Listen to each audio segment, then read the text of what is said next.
we go!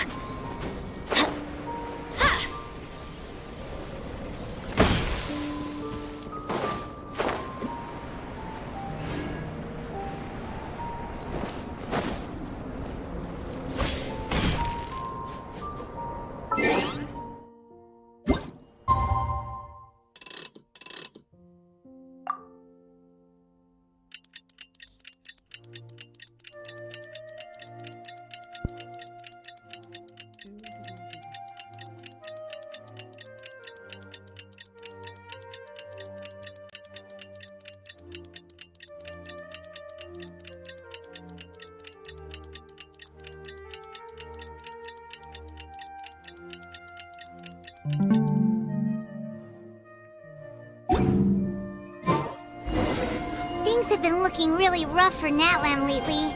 There are more and more commissions from the Adventurers Guild, and they're all related to the Abyss. Just waiting around won't do us any good. Let's go and see if there's anything we can do to help.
I see.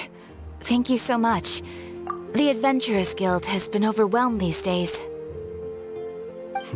No worries at all. We've always valued the strength of adventurers. Given the current situation, it's vital that we all work together. Since we're facing the same enemies, I'll send you the intel we've collected on the Abyss so far. Then we can take a look at how to coordinate our efforts. All right. Thank you so much. Hi, Catherine. It's us. Got any new commissions? You two have come just in time. I've got some good news. The Pyro Archon has finished assembling her forces and stationed them all across Natlan. Given how the Abyss has ramped up its activities lately, we can no longer afford to act only after receiving news of an invasion. So the Pyro Archon suggested that the Scions of the Canopy and the Adventurers Guild focus on collecting and disseminating intel. That way, we can stay informed of everything that's happening across the land. Once we receive word of enemy activity, we can notify the nearest camp and the stationed forces can take immediate action. Yes, precisely. This should also allow us to focus on gathering information, rather than running around and trying to tackle everything at once. So please also take a chance to relax, you two. You've been working hard these days, and this will be a good opportunity for some well-deserved rest. So that's the plan. Whew, we can finally stop and take a break.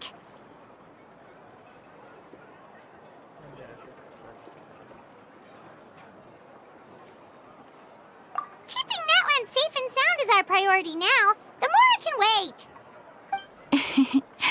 The movements of the Abyss are always unpredictable. There have also been times when it suddenly became more active in the past. The people here generally see it as something like an acute natural disaster. Once the disaster is over, everyone will return to their normal lives. We just all hope that day will be sooner rather than later. Oh, right. Most people have no idea just how bad the situation has gotten in the Night Kingdom.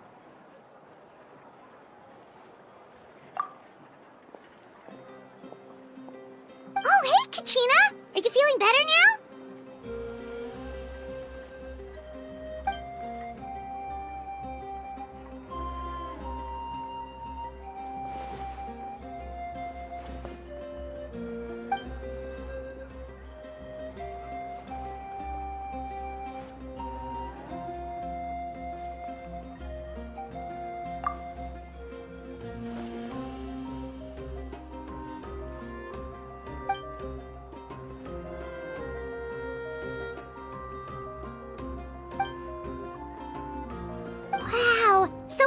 finally get to meet Shilonen, the legendary forger of ancient names! Paimon still can't believe anyone could forge those things.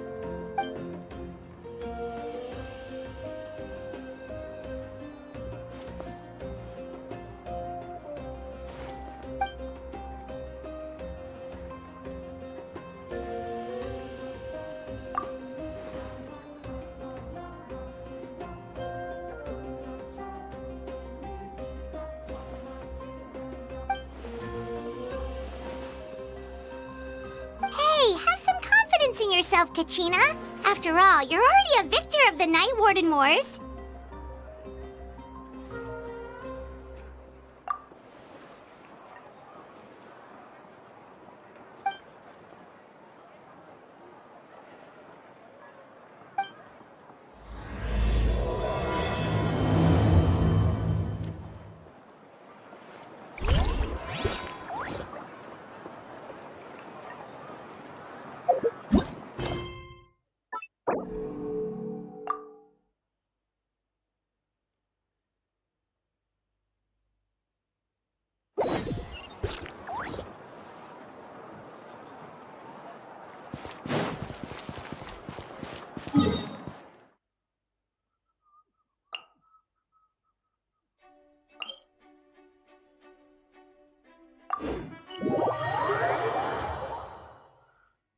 Hello. Hello.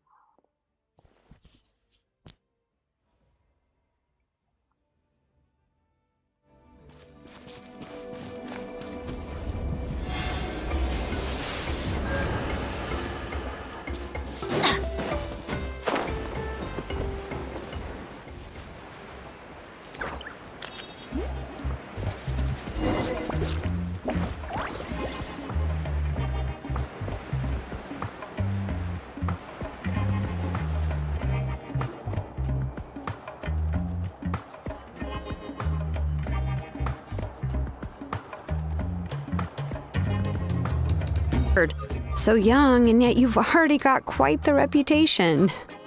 Wait, are you Outlanders? Yep, we're travelers who just arrived in Natlan not too long ago.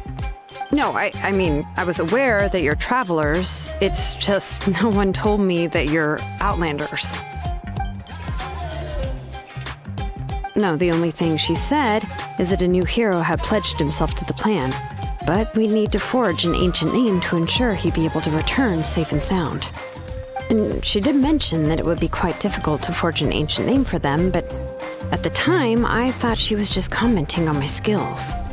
But I seem to understand where the true difficulty lies now. Oh, I wouldn't go that far. I'm used to it, really. I just need a moment to process things. The Pyro Archon's requests are always difficult to fulfill, and we used to argue a lot. Honestly, it's probably for the better that she didn't bring this up at the time. Anyway, I can't argue with her if she isn't here, and it'd be pointless to take my anger out on someone else. But, just because I understand her rationale doesn't make me any less upset, after all. She must have known that forging an ancient name for an Outlander is an impossible task. It's impossible? As you probably know, an ancient name is a symbol of a hero's sparing glory, which grows even richer and heavier as generations of successors inherit it. We forge ancient names by engraving the heroic deeds of an individual who will become the first hero name.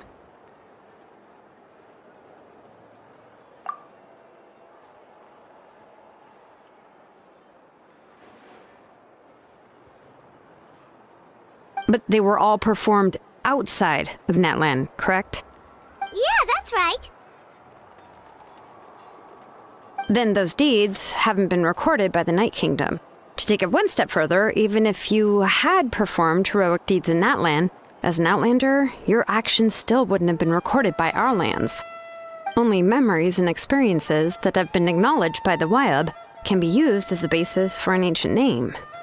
Even the greatest of craftsmen cannot create something out of thin air, you know.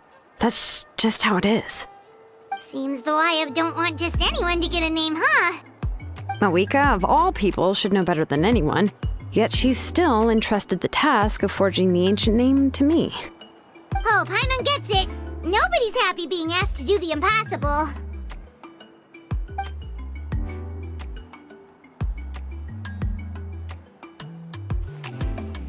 Ugh, don't remind me. Let's just focus on how we can pull this off. How to achieve the impossible. You mean you're already willing to accept the task? Well, what else can I do? What's happened is already done, and it's not like I can outright defy the order of my Archon. If she gave me this order, then she believes the ancient name is an indispensable part of her plan, and that I'll be able to find a way to make it happen. In other words, the order is an affirmation of my abilities.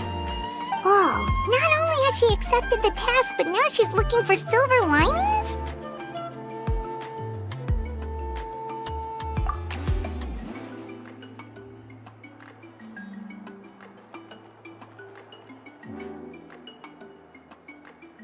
The key is getting the Wyab to somehow acknowledge the traveler's existence and record his heroic deeds. We heard the voice of a Wyab when we were in the Night Kingdom before. We even had a whole conversation with her. If we can talk to her again, maybe we can figure something out together. Well, every tribe has their own Wyab. How do we know if the one you met is indeed the best one for us to talk to? Plus, considering the unprecedented nature of this situation, I have a feeling that the acknowledgement of one Wyab alone would probably not be enough. I don't know. That requires a level of knowledge that I do not possess. We need to find a consultant who's an expert on all things Night Kingdom and Wyab. The first person who comes to mind is Lali at the Masters of the Nightwind, the one we call Granny Eatstali. Oh, we've heard that name before. We used her Spirit Speaker Stone to find Kachina's ancient name. A person who can make something like that must be pretty impressive. I'm unsure she'd be able to help. Still, she's older now and quite eccentric. It's hard to even book a meeting with her, given that she's constantly holed up in her room and doesn't like to be disturbed. I've heard that to get her help, you have to be extremely patient with her and know how to keep her spirit up. I hate to break it to you, but... Huh. Why is that? I mean, didn't she already help you before? And you even managed to save Kachina. Well, yeah. At the cost of her Spirit Speaker Stone being split into two.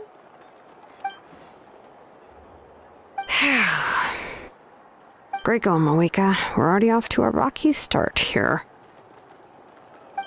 In that case, I guess your only option is to try to emphasize that this is an important order from the Pyro Archon. Hopefully, Lali would still want to show respect to the Archon. I'll also write you a letter on your behalf. If you can find someone to deliver it and mention some good things about you, then that should help too.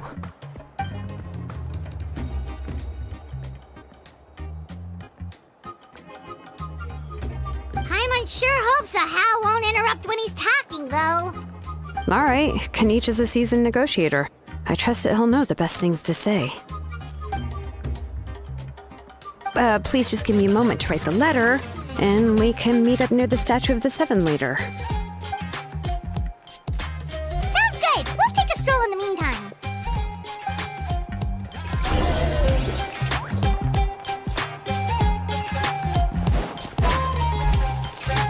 Off we go!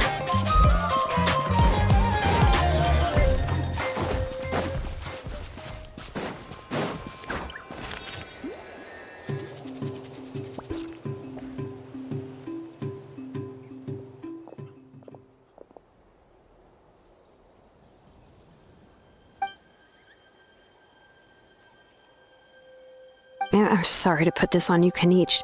It's just that you're probably the only person who knows how to deal with her.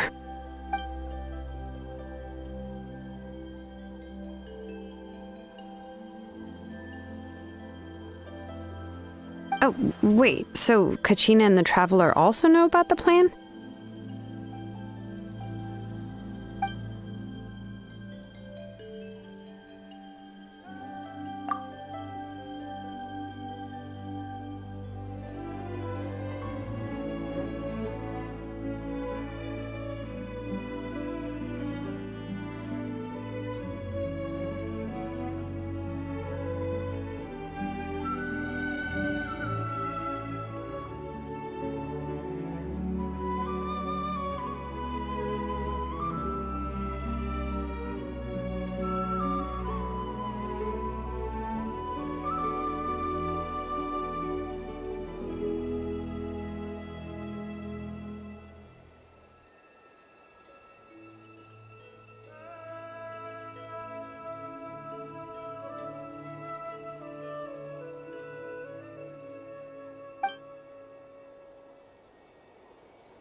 Right. She mentioned there are 6 heroes and that Shilonen is one of 4 that have already been acknowledged.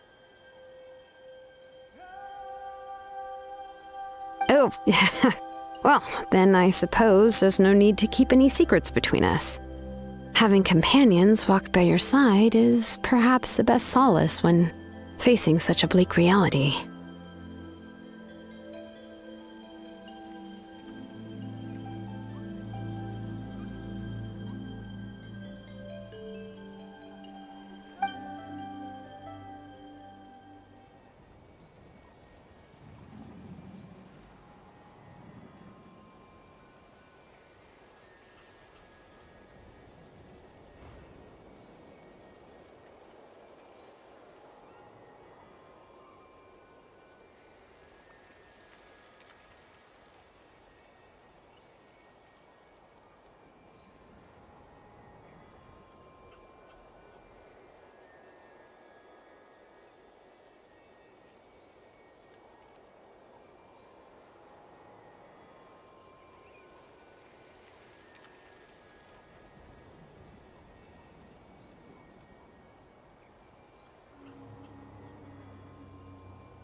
Seat Lolly knows him too?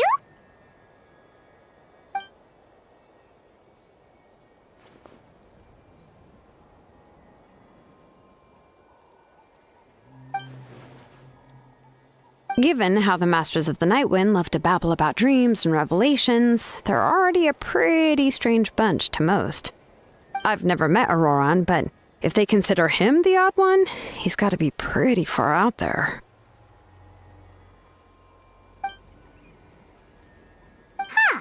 Makes sense. But Paimon wonders how Seat Lolly could be the first one to notice Auroran's disappearance if she spends the whole day in her room.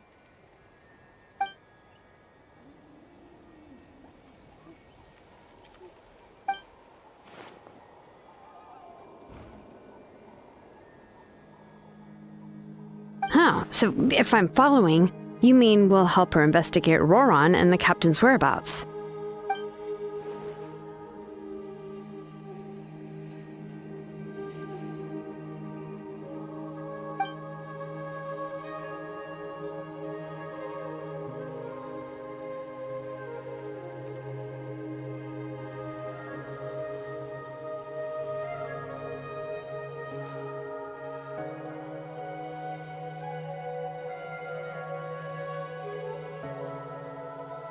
Yeah! Plus, we kinda owe her one anyway to make up for breaking the spirit speakers down. This is a pretty well thought out plan, as expected of Molly Poke Nietzsche. Then, yeah, I'll leave my letter to you. Let's hope Seat Lolly can meet at the stadium in 2 days.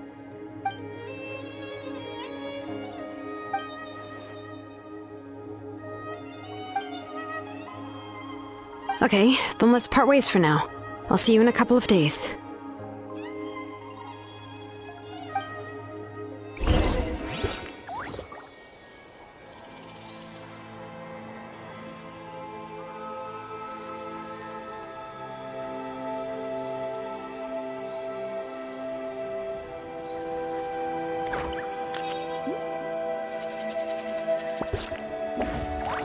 Let's go find some treasure.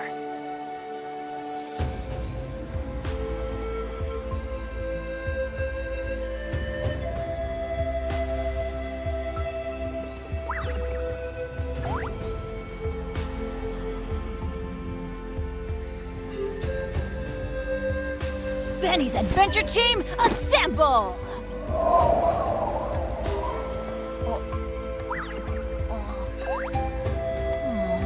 Or not.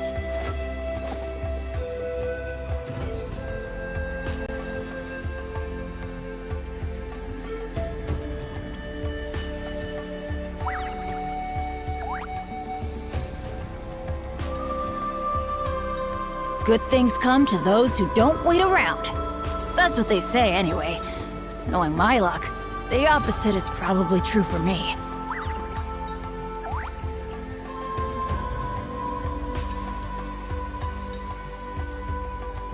Oh, ow! Where did that come from?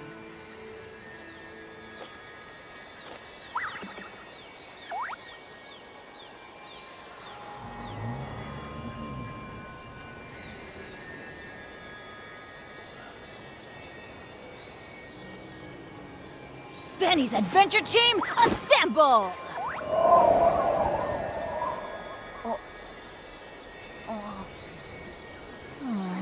Or not.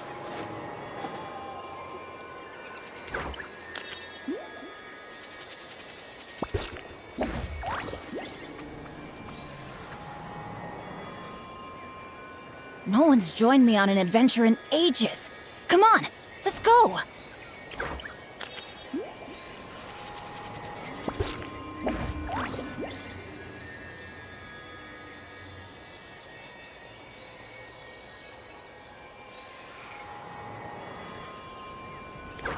Oh, ow! Where did that come from?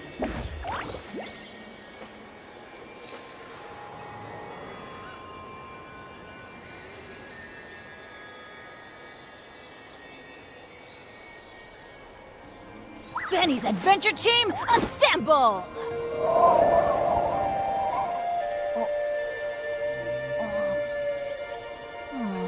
Or not.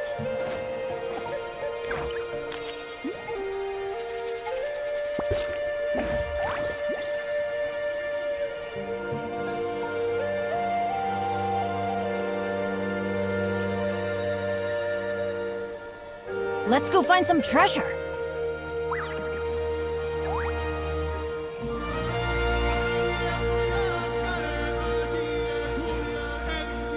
Benny's Adventure Team, assemble!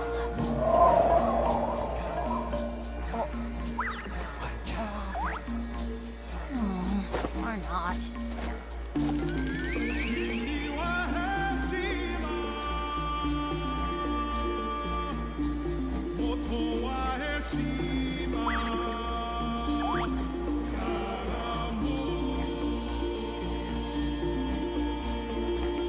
No one's joined me on an adventure in ages.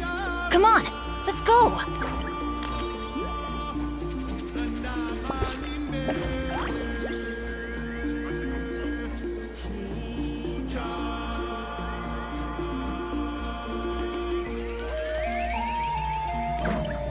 Benny's Adventure Team, assemble!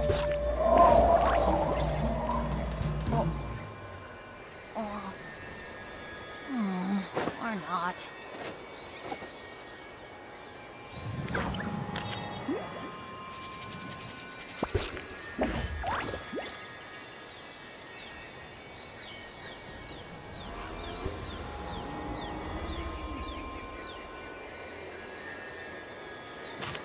Adventure time!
Oh, it's time to meet up with Shilonen. Let's ask her how things have been going.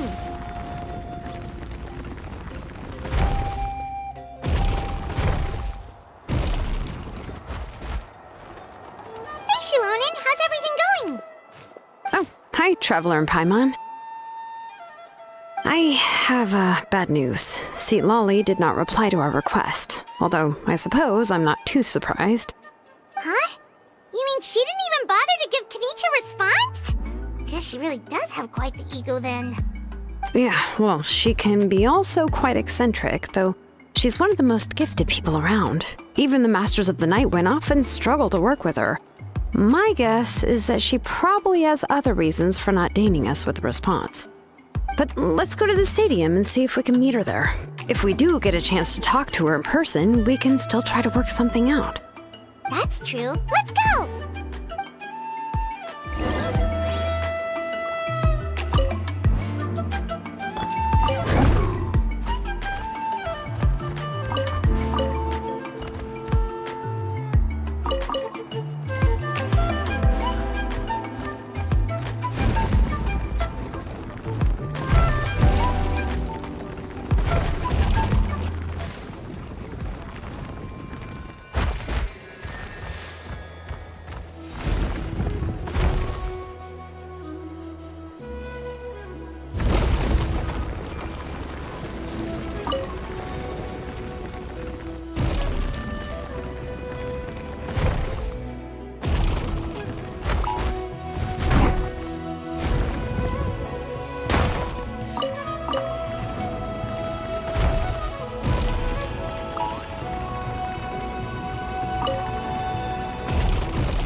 Watch this! Let's finish this.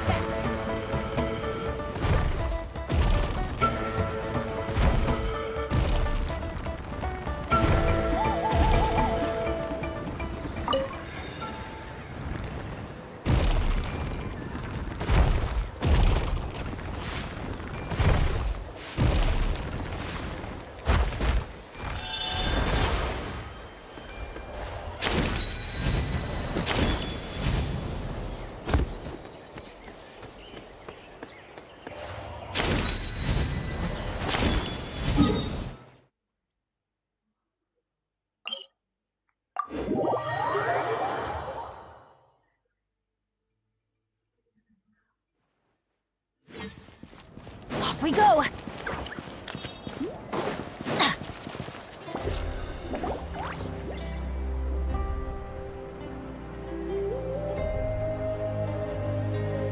Paimon doesn't see anybody. Seems she's just not gonna show up, huh?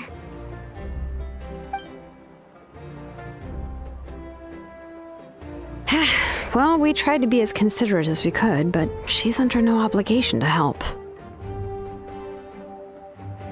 That might be true, but this is still a request from the Pyro Archon, right? Shouldn't the subject always answer the call of their Archon? A subject? Well, if you ask me, I'd say we're all more like friends with the Archon.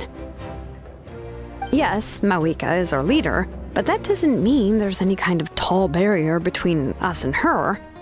The only thing is that she often has very high expectations of us. Huh. So even though she's super powerful, it sounds like she's actually pretty down to earth and easy to get along with. Unlike that old hag Granny Eatstily, right? Does she think she can ignore us just because she's famous? You all talk about her like she's some kind of huge deal, but she didn't even bother to reply to our letter! Seriously, if she didn't want to come, she could at least let us know. If that's what aging does to you, Paimon never wants to get old. Oh, really? So, that's how you see me? Huh? Who's there? Who's talking next to Paimon? Oh, don't mind me. I'm just a disgruntled old hag, right? Come on, relax. I'm sure my bark's worse than my bite. Huh? See, Lolly.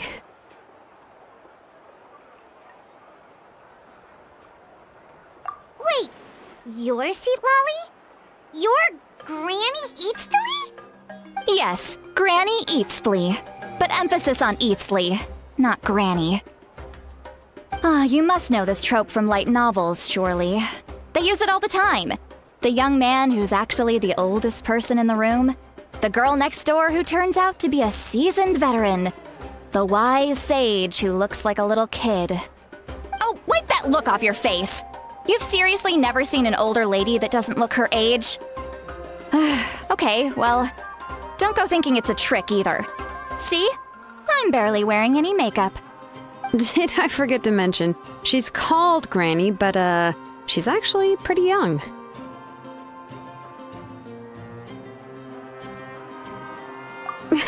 It was an honest mistake. I guess we've just gotten used to it.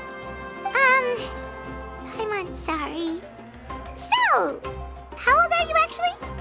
What? How dare you? Don't you know it's rude to ask a lady her age? Paimon really didn't mean to offend you, it's just that your case seems really unique. Oh, Paimon just wanted to apologize, but now she's putting more and more of her foot in her mouth. Really, Paimon just got a little mad since we thought, well, you were gonna leave us out to dry. It was my idea to invite you here, Seat Lolly. So if you're upset, you can just take it out on me. All right. I was only joking. I didn't mean to chastise anyone. There's really no need to take all this so seriously. If anything, I'm gonna feel awkward if we keep this going. I received Kenichi's letter and was planning to attend this meeting. Since I had already decided to come, I figured there was no need to draft a reply that simply said, "Understood." Besides, just showing up is the most important part. No? But, of course, it's also natural for people to get held up by one thing or another as they're trying to leave the house. It certainly was a bit awkward to see that everyone else had arrived before me. At first, I was thinking of quietly sneaking over, but since you were already here waiting for me, I started to think about how I should phrase my apology. Only to hear you all talking smack about me.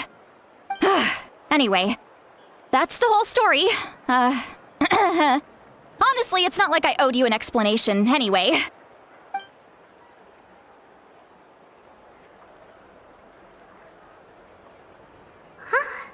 What's with that expression? Was she feeling embarrassed just now?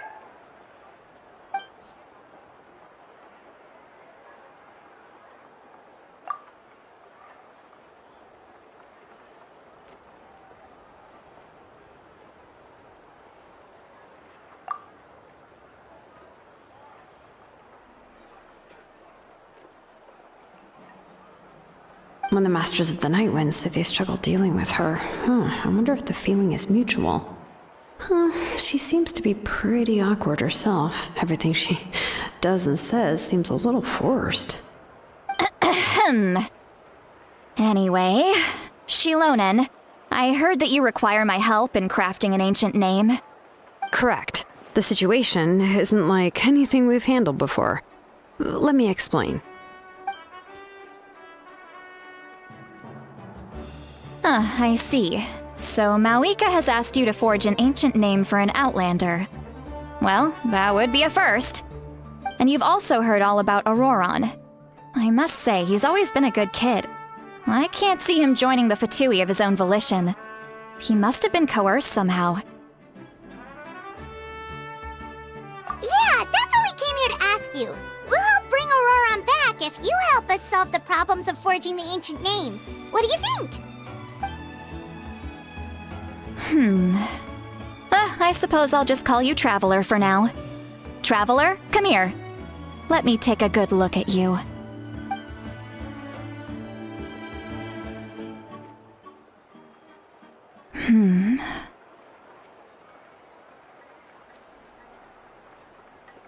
Wealth leads to unending conflicts between people. Yet you alone transcend the value of gold.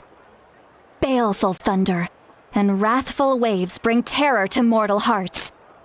Yet again and again, you've braved them to find new worlds. O weary yet free soul, even the most verdant leaf in the forest will pray for your happiness and safe passage. Those are all the things that I could see in you. You've experienced far more than even most mortals could dream of. You possess the heart of a sincere hero, along with the conviction to lift a torch above your head and walk headlong into the night. Huh? Don't move. There's something here. Huh? What thing? Don't scare Paimon. Is the traveler gonna be okay? Ah, shoo! Ah, that should do it. You've just returned from the Night Kingdom, so some fragments of souls were still stuck to your body. No need to worry. I've just cleared out the last of them. Isn't that kinda like having part of a ghost come back with you? It's nothing as serious as that. If left unattended, the most it could do is stir up some chaos in your mind, and generally worsen your mood. Well, in that case, better to get rid of them. It was nothing. Shilonen, let's follow your proposal. Once you've brought Auroron back, I'll take you to see the Lord of the Night. The Lord of the Night? But don't we need to talk to the Wyab of the tribes? Something this important is beyond their jurisdiction. Only the Lord of the Night can decide whether we can grant an ancient name to one who does not hail from our lands. The Lord of the Night is an ancient entity that rules over the entire Night Kingdom, constantly borrowing the power of the sacred flame to combat corrosion from the abyss. Oh, so you're basically saying it's even more powerful than the Wyab of the tribes. Well, that sort of makes sense, being the lord of the entire Night Kingdom and all. Not exactly. It's not so much that one's more powerful than the other. But never mind. That's not important. It would take too much time to explain. Just listen carefully to what I'm about to tell you. The Lord of the Night is currently in a deep slumber, and we can only communicate with its consciousness while in a trance. In other words, in a dream. But I will need to prepare a few more things if we are to hold a ceremony to achieve the state of the trance. I'll make a list. Can any of you get everything for me? I can go. It'll probably be a long list, so better leave it to someone who knows all the local vendors. Sounds good. Then we'll go with St. Lolly to track down Auroron. Phew, the Fatui are nothing to scoff at, so please, be careful during your investigation. If you need any help, just come find me. Yep, we'll be sure to play it safe.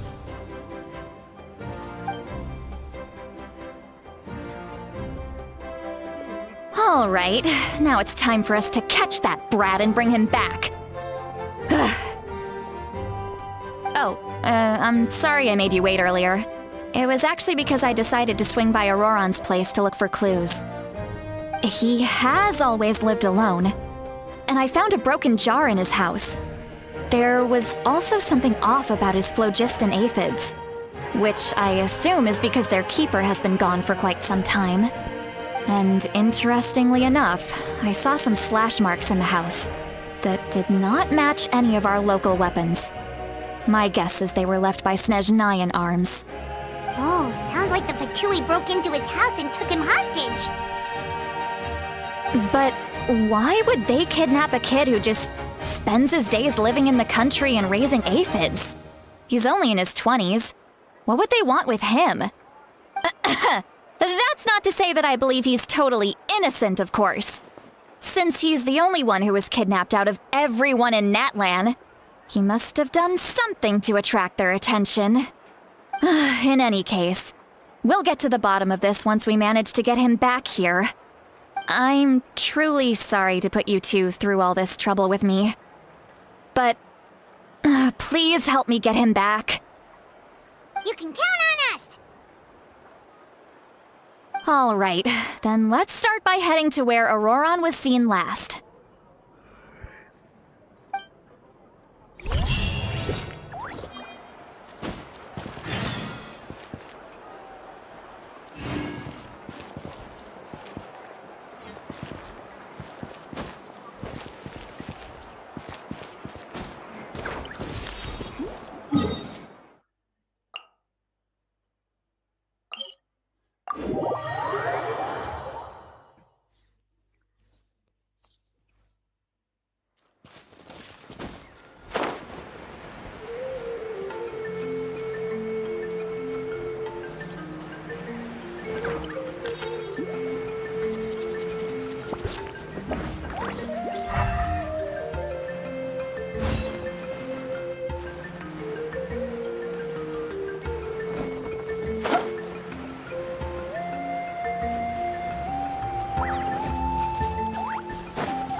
This is the spot. An eyewitness claimed to have seen Auroron speaking to some Fatui soldiers here. I don't know how much you're willing to believe me, but Auroron really is a good kid. I see no reason why he'd suddenly get involved with the Fatui. I'm convinced that what the witnesses saw was actually the Fatui coercing him, or perhaps trying to extract information. However, I doubt anyone would believe me, given there are no signs of a fight. Didn't Kanich say that she's a big name in Natlan? Feels kinda weird to see her so frustrated and helpless like this. Auroron? Well, he was left at the side of the road as an infant, and the people of the tribe took him in. You could say that everyone had a hand in raising him. He learned a lot from us, and once he reached adulthood, he built himself a house out in the countryside. He spends most of his days growing vegetables and raising aphids, living off of what he harvests from the garden. He's always been such a good kid. He would even get his friends to deliver whole bags of fresh produce to my place.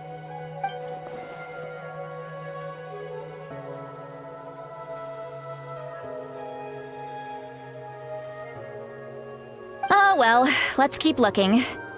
He can answer all of our questions once we find him. He's been raising phlogiston aphids for a long time, and since they were disturbed, they secreted a special type of phlogiston. We can use that substance to track his movements. Let's follow the phlogiston trail. Huh? What trail? Paimon doesn't see anything. Oh, right. I forgot your eyes don't naturally perceive such things. Here, give me your hand.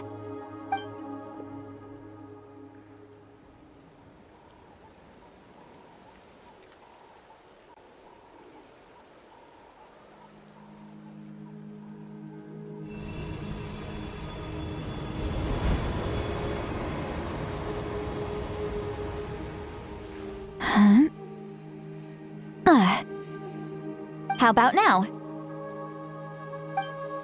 What do you see?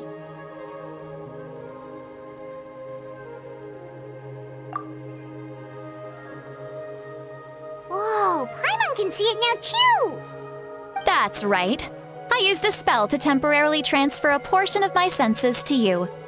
For a short while, you'll be able to see the phlogiston too. Wow, you can even share your senses with us? First time Paimon's heard anything like that. It requires a very rare spell that most people aren't adept at. But don't worry, it's a cinch for me. Between the two of you, it seems the Traveler's senses are a bit stronger than Paimon's. When I held your hand just now, I could sense that you've got a great affinity for phlogiston. You're extraordinarily gifted. Anyway, we'll need to use our vision now to track down Auroron. Good luck, you two. Over here, this way! See, Lolly might say a lot of deep and confusing stuff, but this spell of hers is really something. What was that? Oh, Paimon was just complimenting you, really.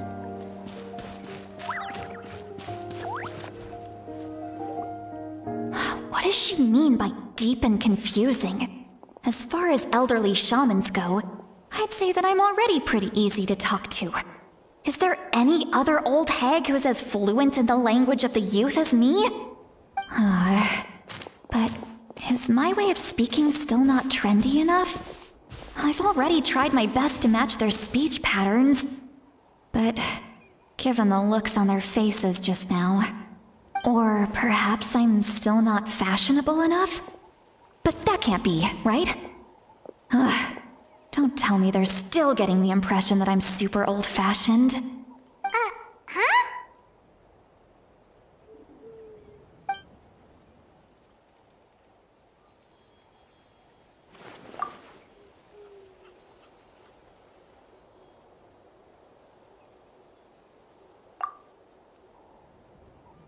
Was that Seat Lolly's voice?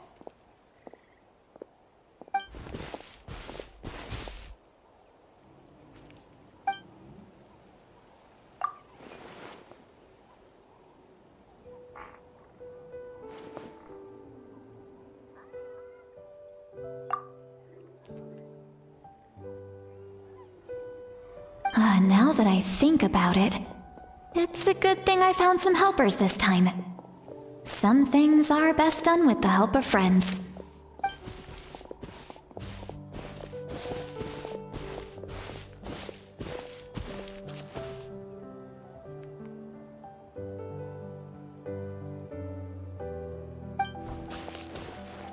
Oh? They appear to be feeling quite confident. Looks like our work will go smoothly.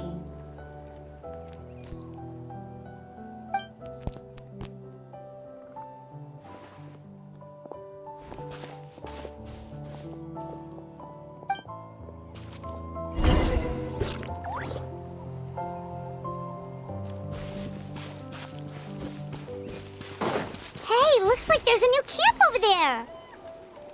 Let's go take a look. Yep. Judging by Paimon's experience as a guide, it definitely looks like people set up camp here. Wait. The phlogiston here is a bit odd. Let me see. Paimon sees a small shape here. Could it be some sort of symbol?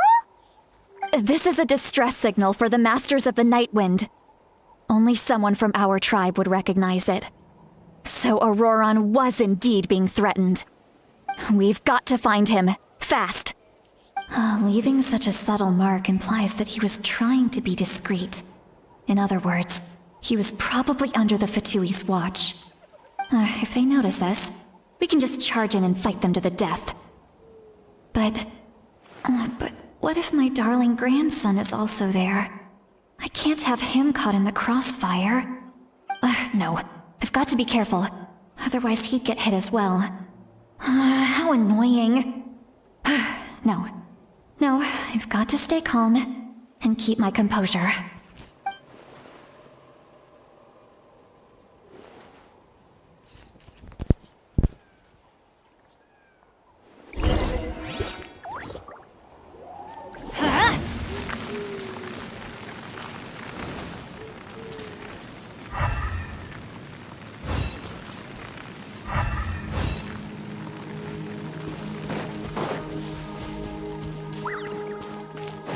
Off we go!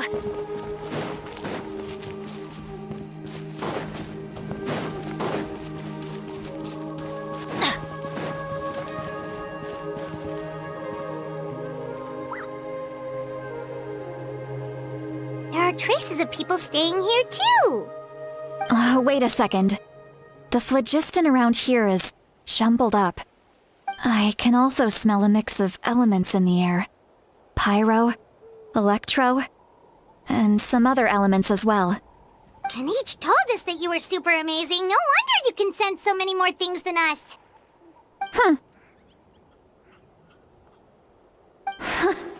It's about time that little brat said something nice about me. There are signs of a struggle here. Judging from what's left on the scene, there must have been a fight. But after that, the factions seem to have gone their separate ways. Both the phlogiston and the elemental traces in the air support that. Do you still remember the little mark we found before? Paimon's thinking, what if Auroron wanted to leave another distress signal, but was caught by the Fatui?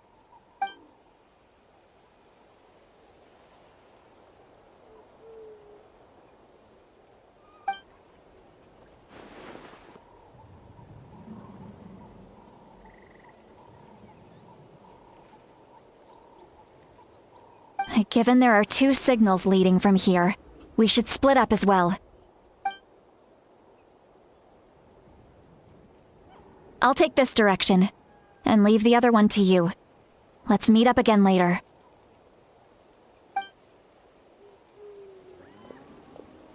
Auroron, what the heck were you doing? It's one thing to trouble me, but now I had to bring other people into this as well. You little brat. And off she goes! Traveler, did you hear all of that as well? Once Seat Lolly left, that voice went away as well. Paimon even tried calling her name inside Paimon's head, but there was no response. So you were thinking the same thing!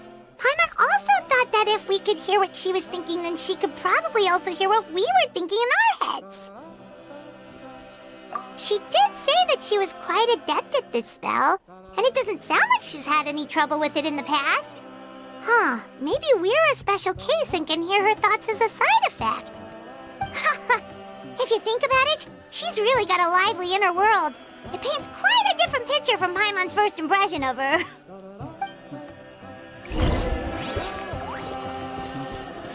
Adventure time!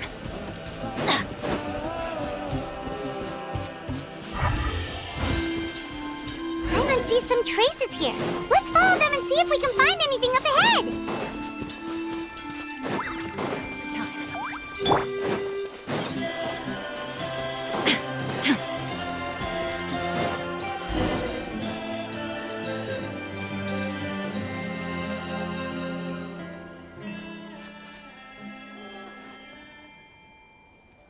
Did you find something?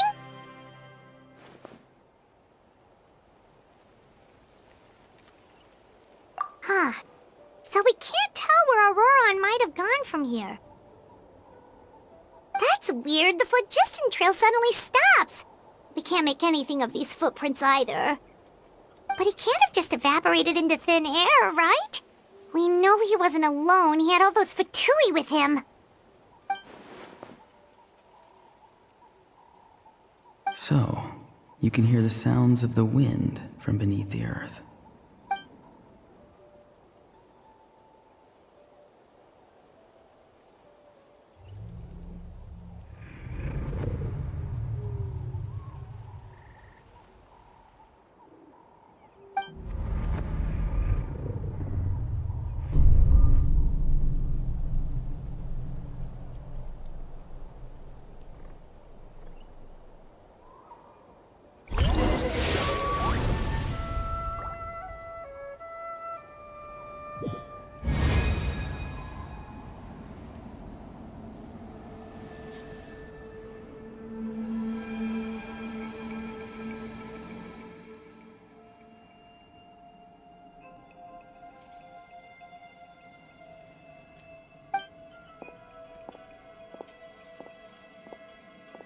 I'm very sorry, but please do not move. I have no desire to hurt you. I apologize that our first meeting has to take place like this. It's just that you're much like one of those animals with ears that perk up as soon as it senses danger in their environment. And given your combat proficiency, I would not have been able to gain an advantage over you if you were anywhere else in the world. However, you're now in the Night Kingdom, a familiar domain to the Masters of the Night Wind. Hello, traveler. I'm Auroron, the one you've been searching for. Ah, the Fatui's custody. I see. So even Granny has told you that I was coerced by the Fatui. I'm afraid you've been brought here by a lie. Like a false omen in the lingering smoke. My friend and I only left those traces to lure you here. Deceiving you was never our true intent, however. It was simply the fastest and most feasible way for us to set up a meeting. Greetings, traveler from afar. Be careful with this traveler. His soul is temporarily restrained by us, and it appears to have become more fragile in the process. It's taking all my concentration to hold on to him. It was I who tasked Auroron with leaving the traces to lead you here, and I who used the Master's ritual to bring your soul to the Night Kingdom. I've heard much about you from the past encounters you've had with my colleagues.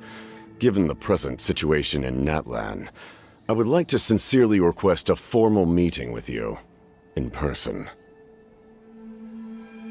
I will use the opportunity to explain my goals and motivations to you, as well as why I mistrust Malwika, the Pyro Archon. I believe there is little reason for you to blindly follow her plan. If you would like to hear our intel, then find us to the east of the stadium. But remember, not a word of this to anyone. I would like to avoid any further conflict. You will see me again once you return to reality. No matter what I say, please, help me keep this a secret. This is all to avoid dragging Granny into this conflict.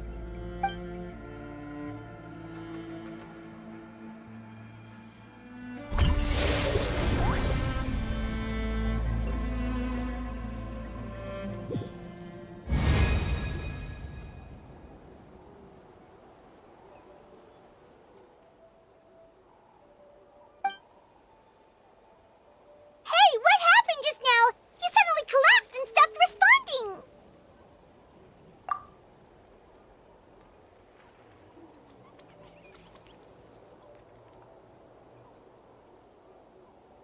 Hey, why are you sitting on the ground? Are you okay?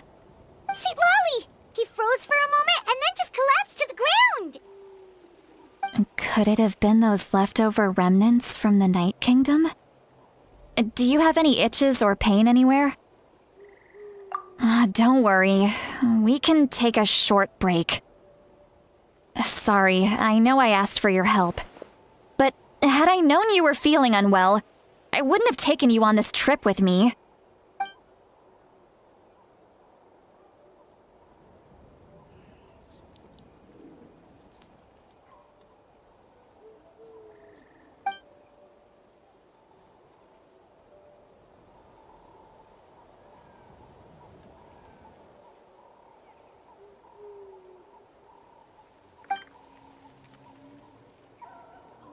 If you're feeling sick, you should just say so. See, Lolly should be able to, exorcise any ghosts or weird stuff that you picked up in the Night Kingdom. A seasoned traveler must know the importance of not pushing yourself beyond your limit. If you need anything from me, just say the word. In any case, let's take a bit more time to rest now.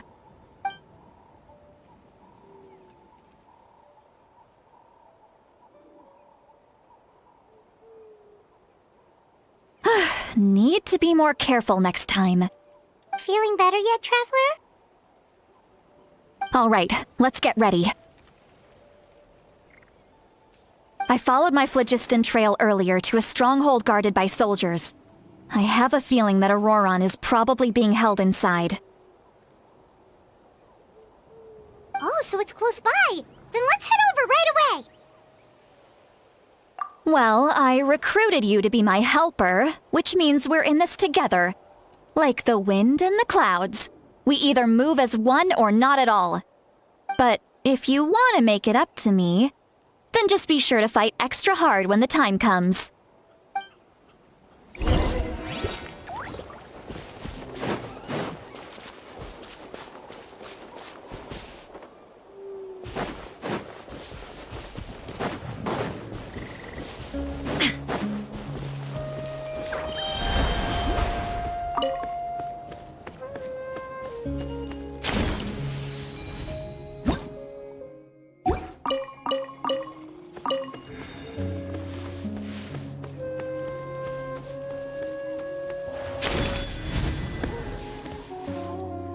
Look over there. Huh? Paimon thinks she sees someone in the middle of the camp. That's Auroron. So he really was taken by the Fatui.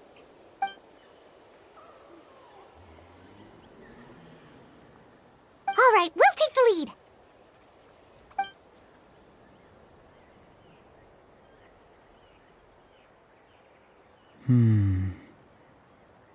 Hey, quit daydreaming. Don't you have work to do?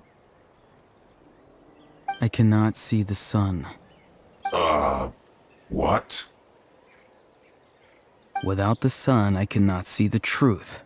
You are currently blocking the light, so I must beseech you to move aside. Huh? Okay, Mr. Philosopher. That's enough mumbo-jumbo. Wow. I'm going to rip that guy's head right off. See, Lolly's struggling to control her temper now. Are you ready? Let's go kick their butts. On my count. 3, 2, 1! Still trying to resist? You've got no idea who you're up against! Back into this quickly! Illusion shattered! Falling leaves, adorn my one with my blade, from whence you came! Now you shall perish!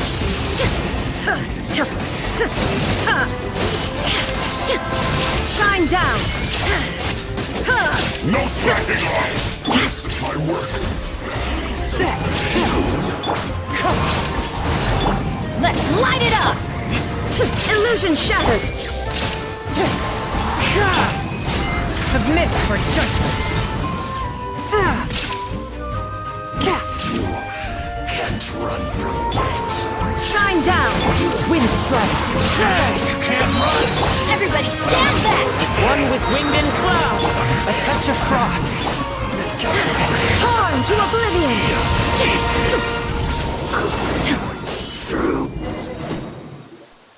Auroron! Granny! Paimon knows she's called Granny Eats to Leave, but it's still kind of weird hearing someone actually call her Granny.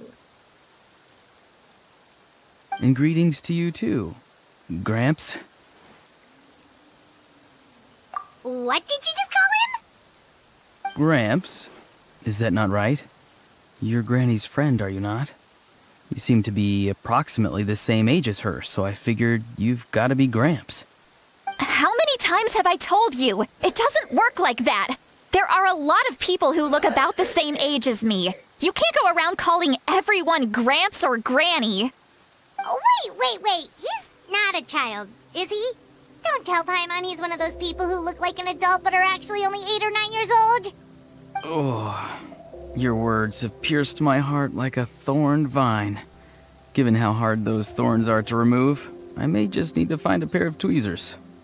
Why are you so upset? You can just say yes or no. Of course I'm not a child. It's just Granny always taught me to show gratitude where it's due.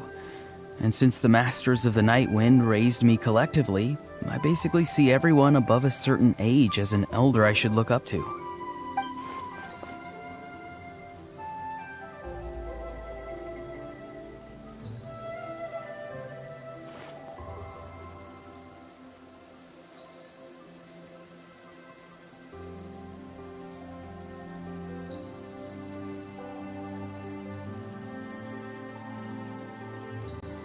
Exactly. But if you keep that up, then everyone's going to be your senior. And do you think saying all of this is gonna save you from a scolding, Auroron? Haven't I told you 100 times since you were a kid?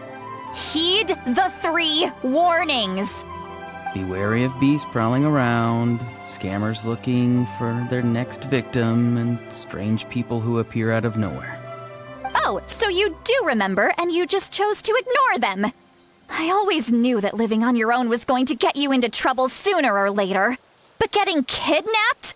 That really takes the cake. You won't always be able to rely on other people coming to your rescue, you know. You're just lucky we got here when we did. Or we might be launching another search and rescue operation to find out where they put your severed head. I'm sorry, Granny. I'll be more careful next time. Next time?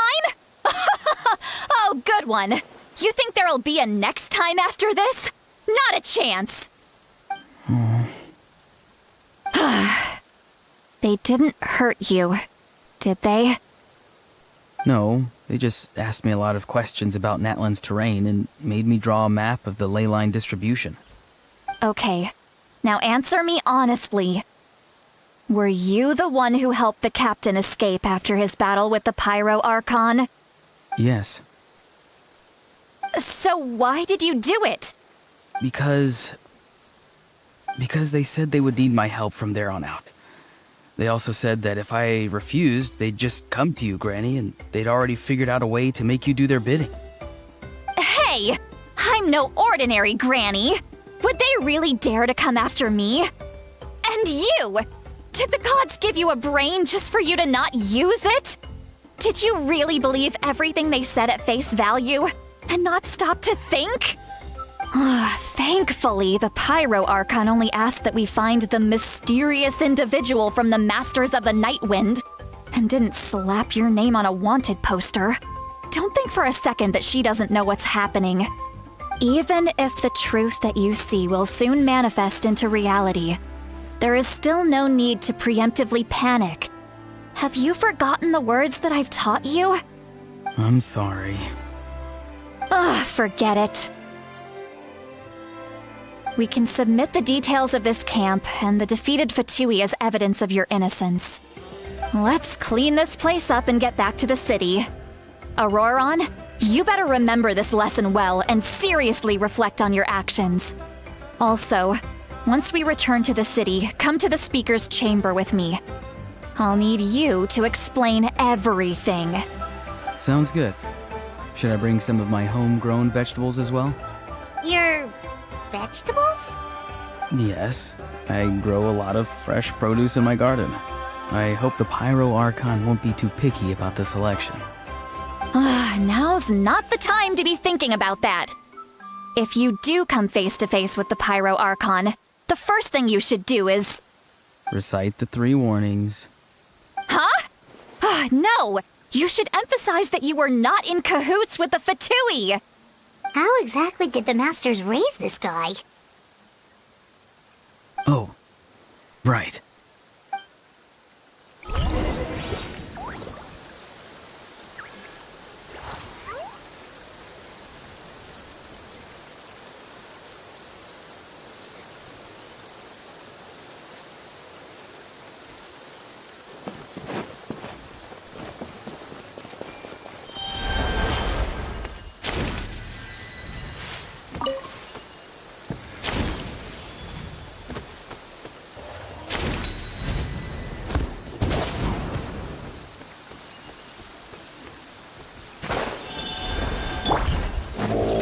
My blade, from whence you came!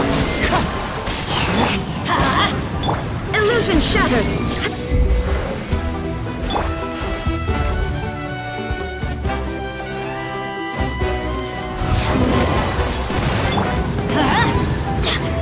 There is no escape! Wind Strider! Time to go!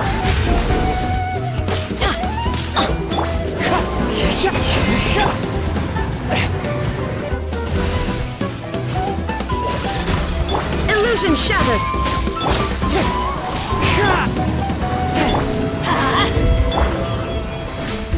It's fine!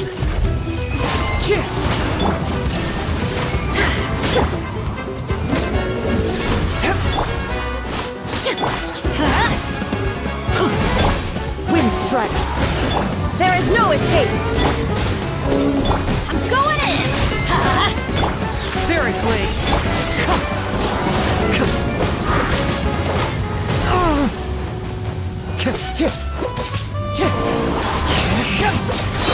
Clouds high. The birds come.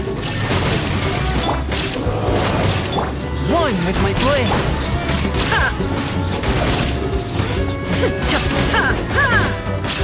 Shine down!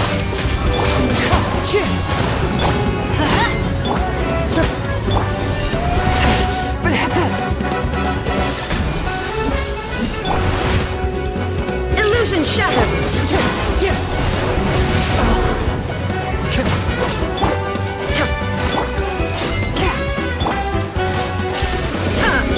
Let's light it up!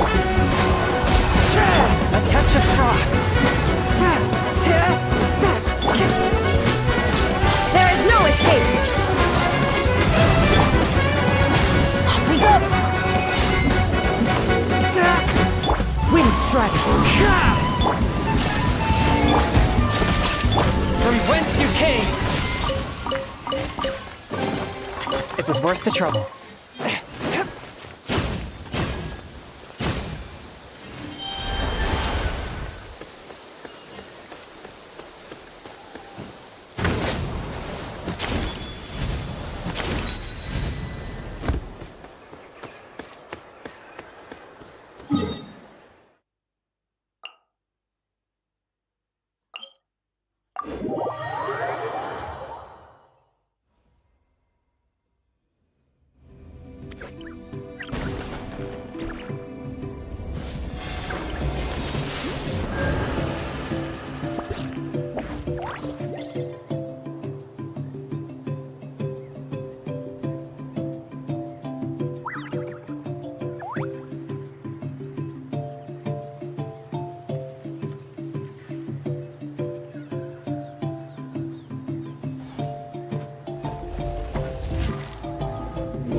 I see. So Auroron came to the captain's rescue because he promised to help him in exchange for Citlali's safety.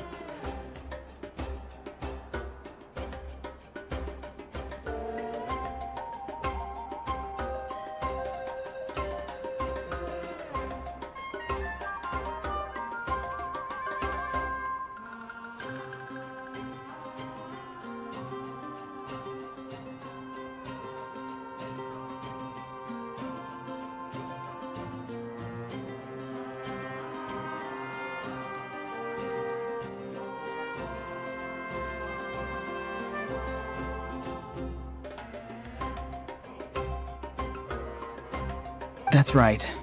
I'm sorry.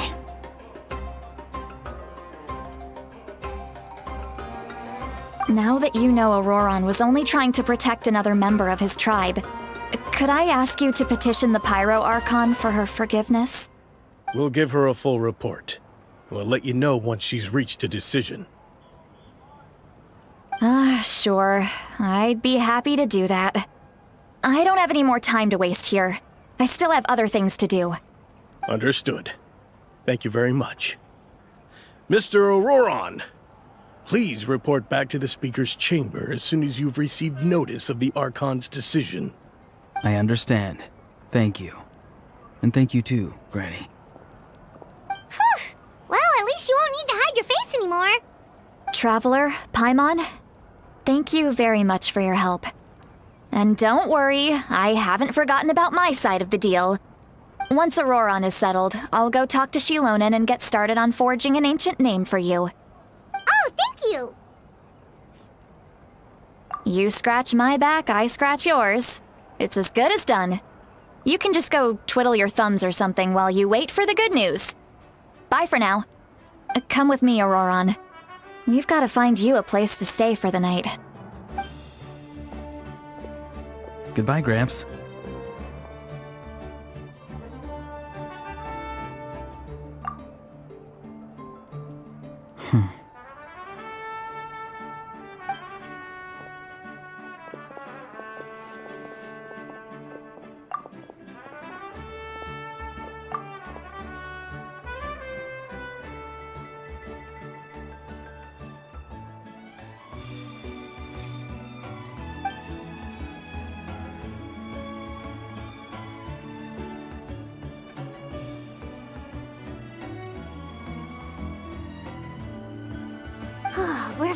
Alright, it's time to find some grub. Huh? What is it, Traveler?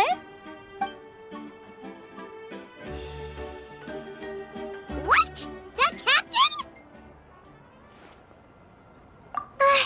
Sorry. Paimon just didn't see that coming. So you really saw him in the Night Kingdom? And he didn't attack you? Oh, that Auroron, what is he up to? He sounded earnest enough just now. Paimon would have never guessed anything was happening. All that stuff about protecting Citlali and being forced to help the Fatui when he's actually been a willing accomplice all along. Yeah, you're right. Still, Paimon appreciates you telling her about this. Paimon will support your choice no matter what, so if you want to go, we can go together. We still have another whole day before the meeting, so we'll just meet with them when the time comes.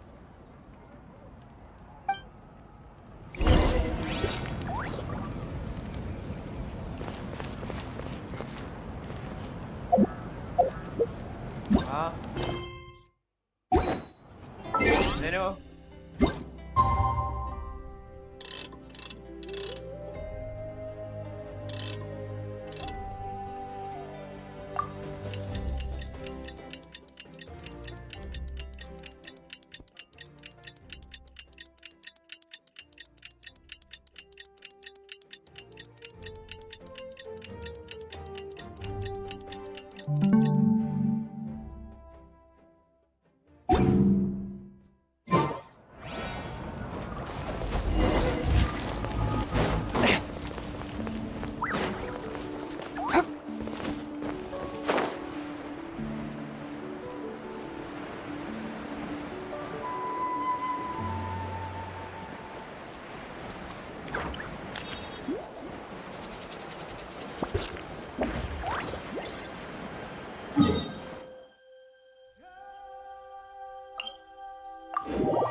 Weird. Paimon doesn't see anyone. Oh, please don't let this be a trap.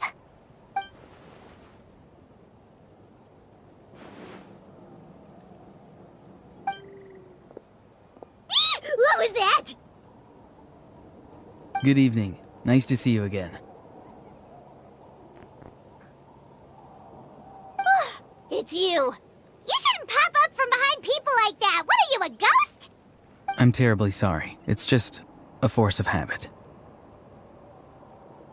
Ugh, and what's with you apologizing all the time? You sound so polite and honest, but you're actually doing shady stuff behind people's backs.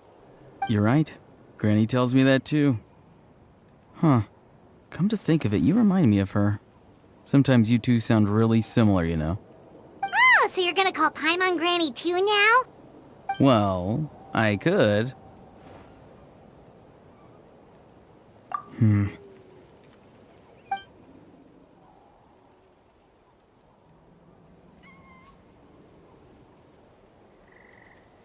It's all clear.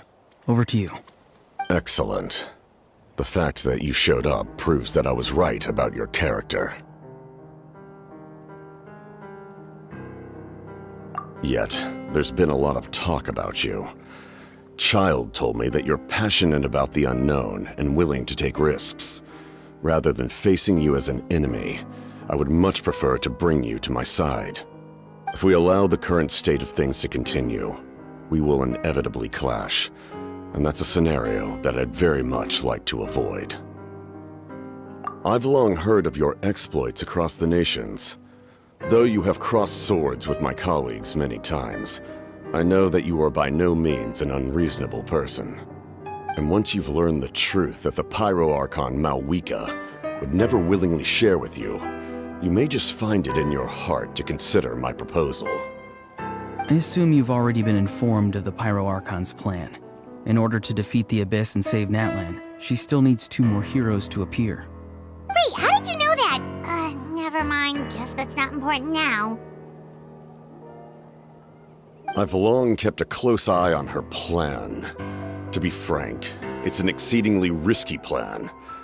Will the heroes really appear? And even if they come to her, will their power be enough to drive the Abyss back?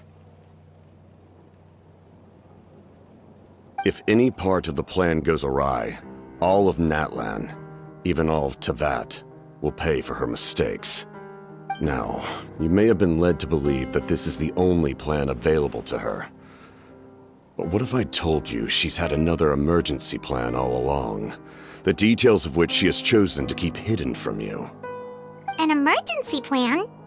Yes. A way to keep Natlan intact, even if her original plan fails. But given the painful cost of its execution, she has chosen to keep it as a mere backup plan.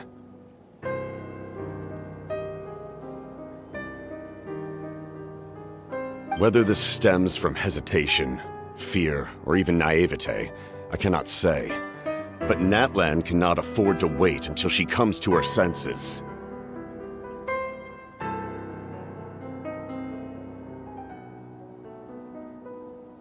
My fear is that given the enormity of the decision, she will be reluctant to confront the dire reality we face until it is too late.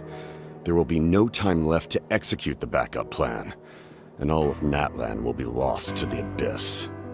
We have to make the decision for her, here and now.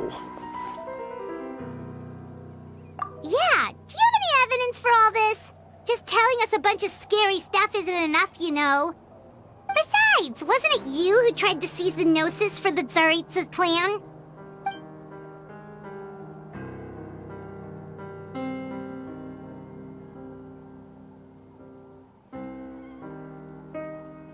I knew you'd be clever enough to see.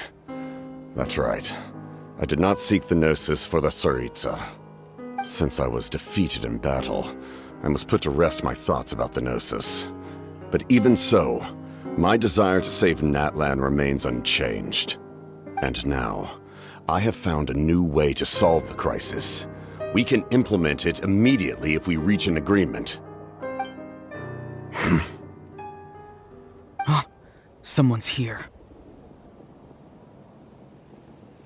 Huh? The captain disappeared! Something is rapidly approaching. Oh no. Something? Bad news, chump! It's your granny! See, Lolly! When did you get here? I knew something was amiss after we were separated. Hidden ceremonial tools, an unconscious traveler. I must say, I'm very curious about what you're up to. How dare you go behind our backs like this, Auroron? Colluding with the Fatui? Really? Oh, here we go again. Cat got your tongue, huh? You really think you can avoid a scolding just by staying quiet? I'm not trying to avoid anything. Oh, and now you're talking back. Well, go on then. Explain yourself. What the heck are you up to? I'm sorry, Granny. I feel so guilty. You! That's it! Where are my tools? I swear if I don't teach you a lesson right here and now, I'll... Wait, see, Lolly! Please, calm down. We, still learned a lot of info, didn't we? Like the fact that the captain isn't trying to seize the Gnosis anymore. So, maybe just save the scolding for later, okay? Listen well, Auroron. You're only getting out of this now because of the Traveler's plea. This isn't over. You hear me? You're right, Traveler. Let's go. We can discuss this more back in the city. You two keep an eye on Auroron for me, okay?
In all my years, I've never had a child cause me so much grief.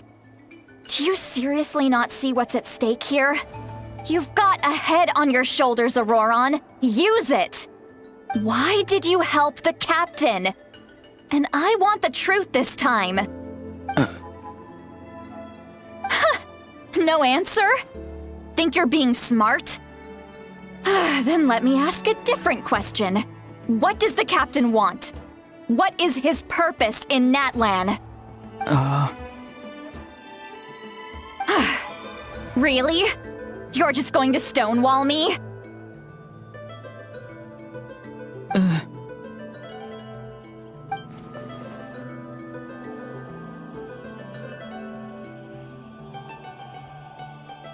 Just use your brain for a second. What do you possibly stand to gain by helping the captain? Only endless trouble awaits you and everyone in the tribe. You've always been a good kid. Why would you throw that all away now? If you're worried about something, just talk to me. Granny would much rather we had a conversation instead of constantly clashing like this. Why is he staring at us all of a sudden? I'm sorry that you have to hear all this. You're very kind. Most people would have fled by now. Not everyone can handle Granny's scolding.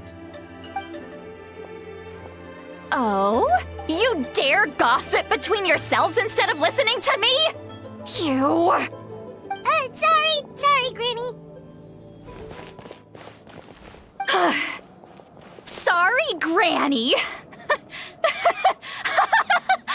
Sorry, Granny. You know what? Fine. I'm perfectly aware that everything I say goes in one ear and out the other. You're all grown up now, so why would you listen to an old hag like me? You say all the right things, but then you go and completely ignore me. Well, if that's how you're going to treat me, you can stop sending Aoife over to my place to deliver your stupid vegetables! I don't need anything from you! Who's Aoife? A delivery person? That's irrelevant. The point is, he hangs out with this kid, so he must be no good. You kids get to a certain age and suddenly act like you know it all. There's nothing I can say to get through to you.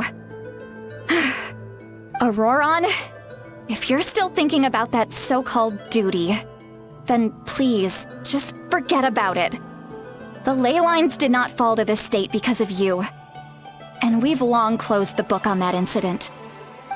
Seems they've started talking about some kind of tribal history. I'm starting to get lost. That's not it, Granny.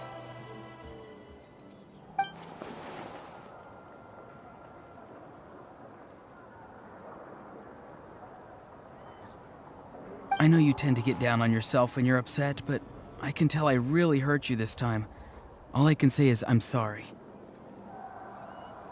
His voice. Auroron! Where have you gone? It sounds like he's somewhere super far away, but isn't he right here in front of us? I'm really sorry. It's up to all of us to do everything we can to save Natlan. So I've got to go. Get back here this instant! Auroron! What is this? Powder from plant spores? Is that the trick he used? What just happened? How was he able to suddenly get so far away like that? It's a trick of his. If you grind spores into a powder and spray it in the air, it can be manipulated to create an illusion. He pulled it off flawlessly. He must have put a lot of time into perfecting it. Don't tell me that's how he's been hunting in the fields these days. Couldn't he have picked up something more useful? Little brat. That's it. The next time we meet, I'm definitely going to break his legs. Whoa, that's a little extreme. But still, why does he feel like he needs to run from us? If his goal is also to protect Natlan, then can't we work together? I'm sorry for interrupting your conversation with them earlier. But even if you'd been able to hear them out, there's no guarantee you would have gained anything substantial. Auroron probably did everything he could to get away because he knew I'd get the truth out of him sooner or later. That brat. I swear.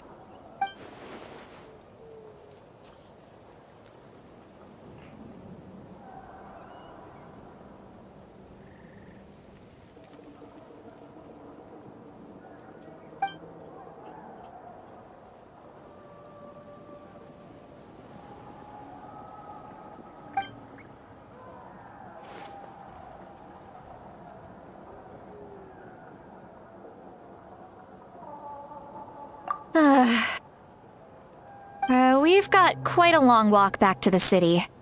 Let's take our time. It'll give me a moment to figure out how to explain all this.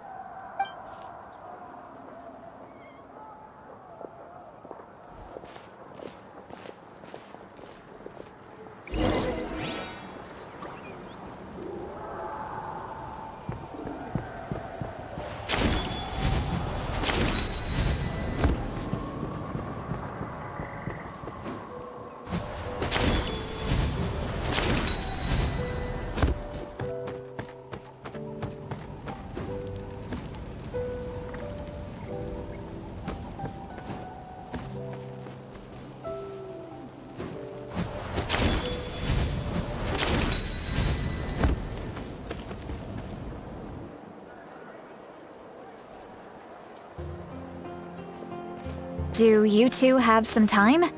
Feeling hungry? How about we get something to eat? All right, it's been a while since we last ate. Now that we can relax, Paimon just realized how hungry she is. Then let's go. We can find somewhere to sit down and talk. Food and drinks are on me. How did this become Paimon'sville? Sweet Lolly looks quite down on herself. All right. It's on Paimon this time. What's one meal to the best guide into that? So you can just sit back and enjoy, Sweet Lolly. Paimon will take care of it. Hey, come on now. You won't even let me take you out for some food and drinks? I just wanted to treat you to a meal. Are you sure? We can save you some Mora. Mora is the least of my concerns. Besides, we're definitely due a meal after all the time we've spent together. Let me get this one. I might be an old hag, but I like to think I'm not completely useless. Sure, that's fine with us, but Paimon doesn't want you to be sad, Sweet Lolly. Don't worry. I'm sure a juicy grilled steak will work wonders.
What are you looking at? Do you see two people standing by the door?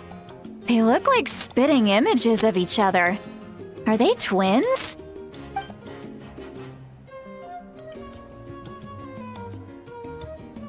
But Paimon only sees one person there. Huh? How could that be? I guess my mind isn't as sharp as it used to be. Give me another bottle, boss! Do you think she's drunk?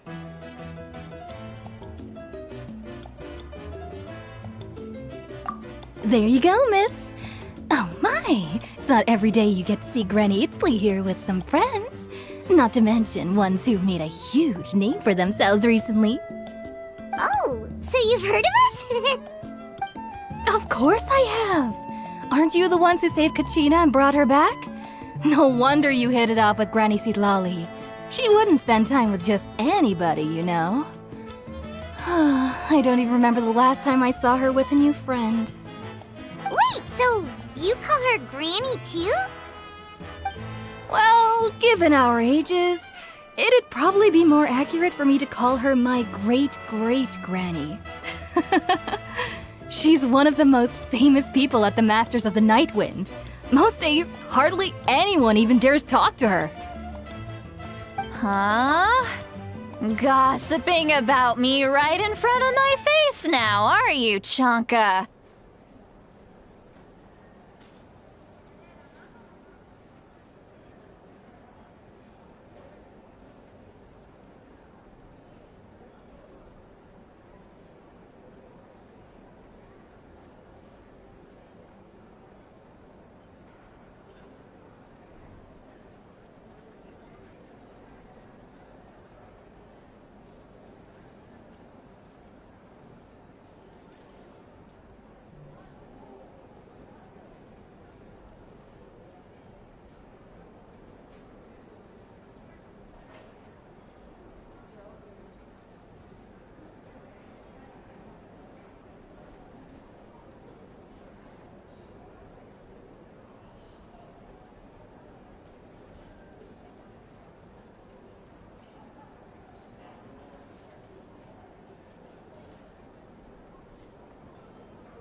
please, Granny. I wouldn't dare.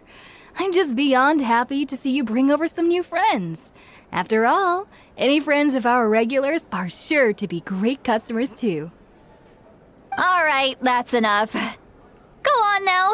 I'm sure the other customers would like to talk to you as well. There's no need to keep staring at me. I promise I'll keep my alcohol down until I leave. Well then, you have my thanks.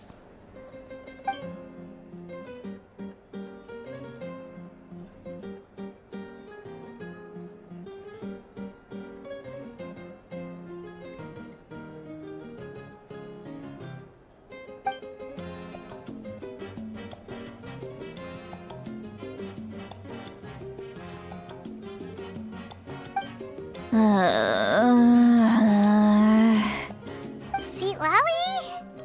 Seat Lally? Who's that?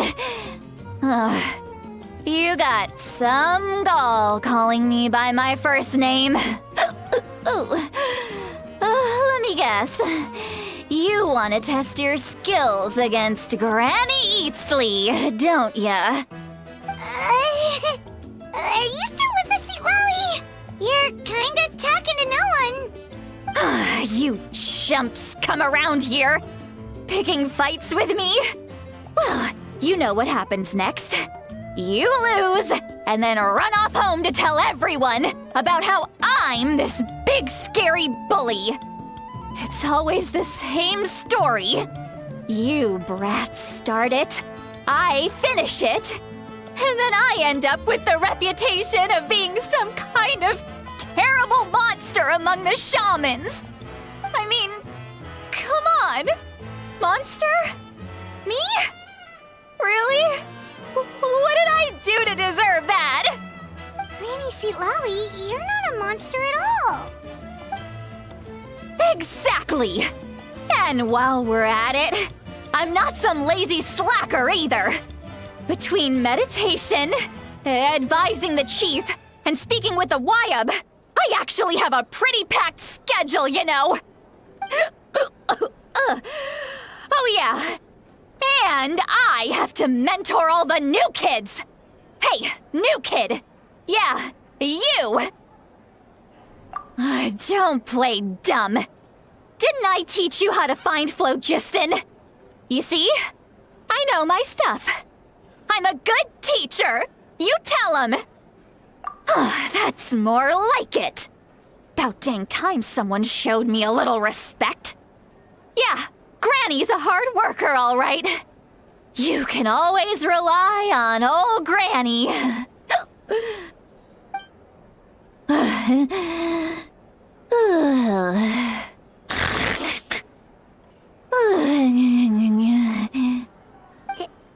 Did she just fall asleep with her eyes open? Oh, jeez. Behind this pitch-black curtain, a chapter of hatred reveals itself.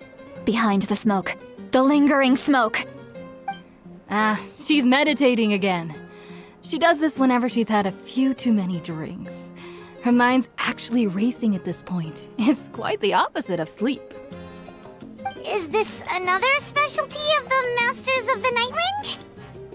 No, I'd say it's an ability that's unique to Citlali herself. While she can easily pick up everyone else's skills and tricks, few have been able to master hers. Warning, warning. Red, the color of danger, has now arisen within that pair of eyes. Huh?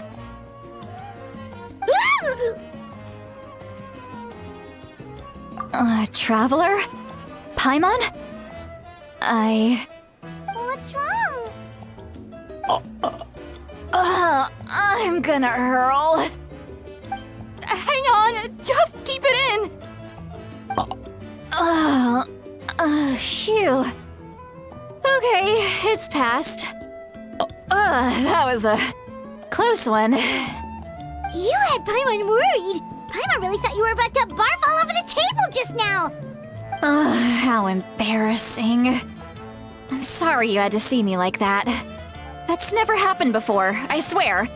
I've never thrown up, not once.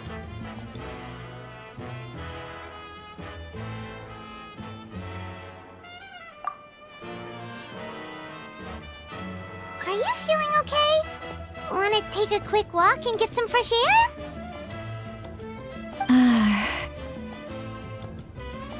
There's so much that I want to say, but I can't. Why not? Of course you can. Just say whatever's on your mind. Please, Paimon, it's not as simple as you think. We've only known each other for a few days, right? What would you think of me if I were to start dumping all of my complaints on you after we've only just met? Oh, Paimon gets it. You're hoping that we wouldn't think less of you no matter what you're about to say. No, that wasn't my point at all! Seriously, don't you youngsters know anything about shame? I'm talking about shame! I've lived all these years and still can't get rid of it! Surely, you know the feeling too? Actually, about that.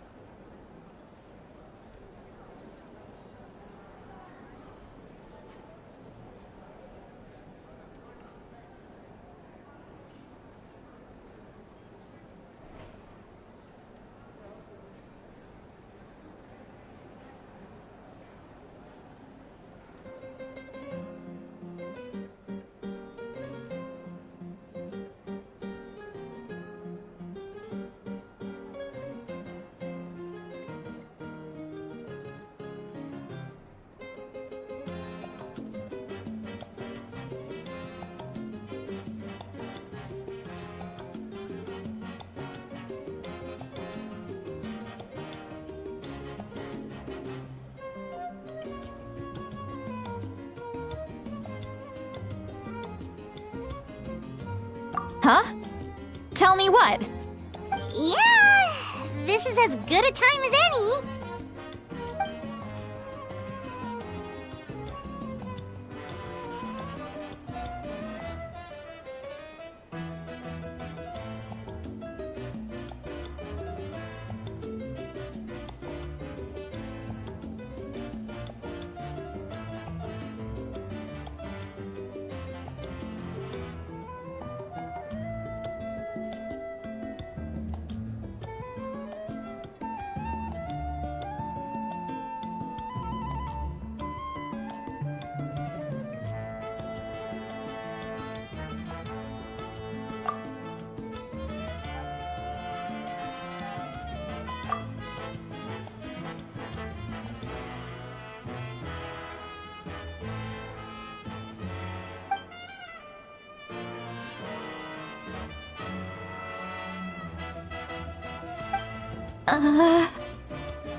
So, you heard...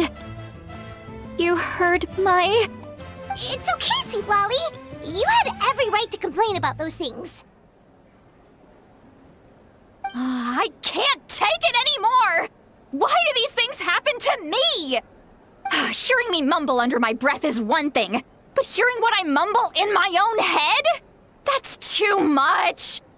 It's just like when you're rolling on the floor in your pajamas, but you forget to lock the door, and someone bursts in to deliver cabbages and sees the whole thing! So that, happens to you a lot. It happens to people in general, okay? Doesn't matter if you're 200 years old or 1,000 years old. Everyone rolls around in their pajamas sometimes. I was just picking something generic.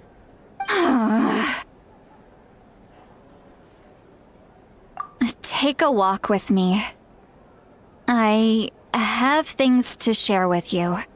Looks like she's completely given up. Like those criminals who just confess everything and accept their fate.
great view, right?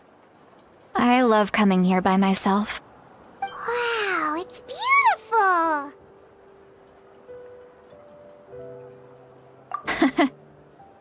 You're making me want to cry. Oh no, what do we do? Please don't cry! I was an expression, okay? A figure of speech. I'm just... embarrassed. Here you are thanking me. Even after you helped me all this time.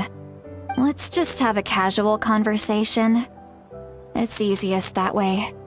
Really? You don't seem like the kind of person who keeps things casual. Well, I guess I used to be more of a stickler for the rules. And you're right, I don't usually open up to the people of my tribe like this. I'm just an eccentric old hag to them. That story's been passed down so long, it might as well be true. But you're just a regular person. The kids of my tribe would have a heart attack if they heard you say that. Granny Eatsley is a powerful figure. Be careful around her. That's what they'd say. Well, you are powerful. Are they afraid of you? Some are. Others are mad I always come out on top. A few decades like that, and people stop knowing how to deal with you. What about you? Are you scared of me? We don't find you scary at all.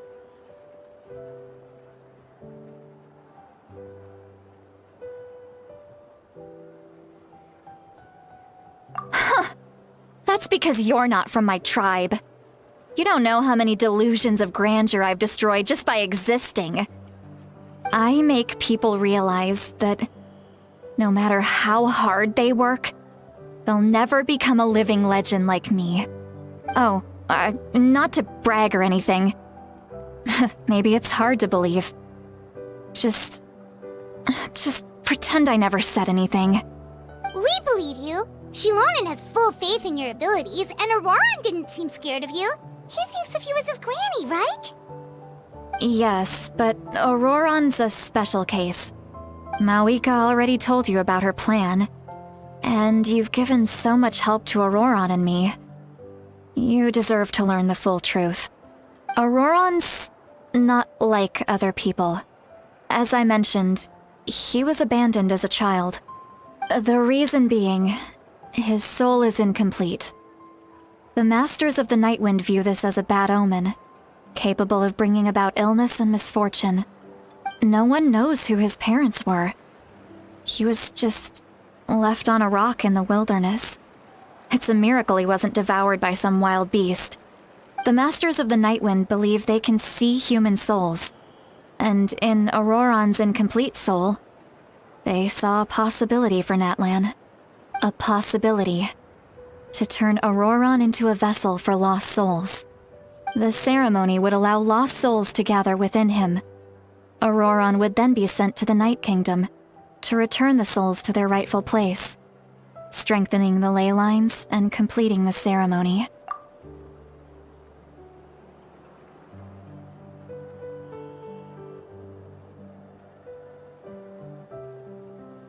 Wait, that doesn't sound right. Now you see the problem. When damage occurs to the Night Kingdom, the souls held within disperse and remain adrift, unable to find a way back to the ley lines. This loss of souls damages the Night Kingdom even further. The ceremony can send back countless souls at once, which would benefit the Night Kingdom and the souls themselves. Of course, the vessel, Auroran, would be sacrificed in the process. I wasn't surprised the chief at the time came up with the plan. The ley lines were already in a terrible state. A suitable candidate for the ceremony appears, and now you have the chance to make things better. Of course you're going to take it. When the chief asked for my opinion, I didn't give my approval, but I didn't object either. So they went ahead with the ceremony. It failed, and Auroron escaped with his life. Pathetic, isn't it?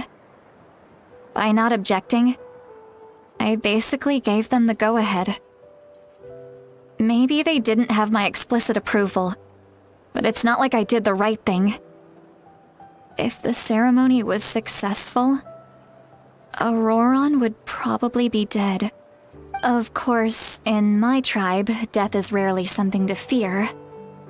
But what kind of message would we be sending by sentencing a newborn to death? By using a human life as a tool?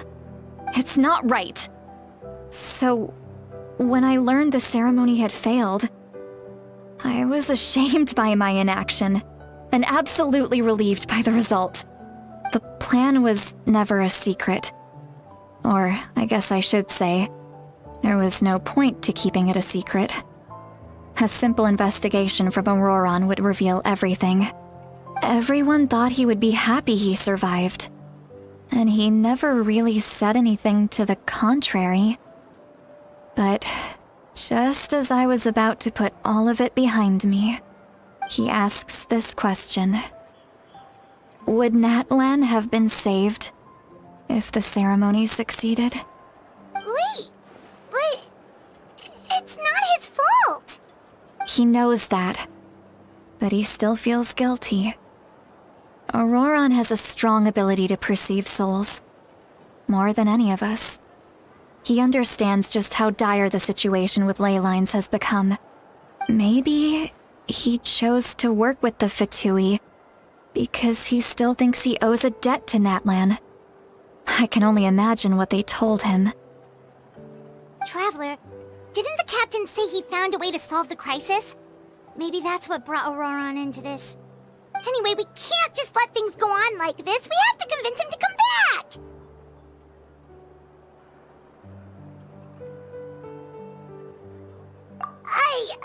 You don't look so good, Sweet Lolly.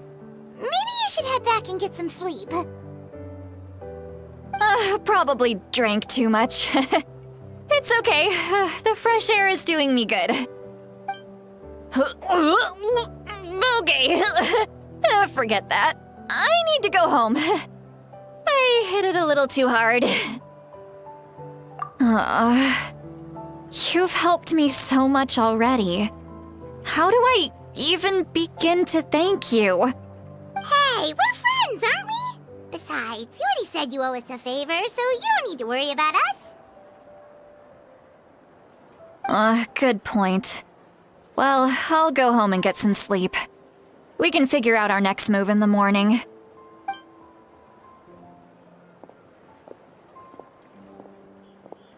Friends. I like the sound of that. Auroron's probably back with the captain, don't you think? You mean about the backup plan? Do you really believe what the captain told us? Yeah, you're right. We should just go to her directly. But she's probably asleep. We can find her first thing in the morning. For now, let's... go to bed.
My blade!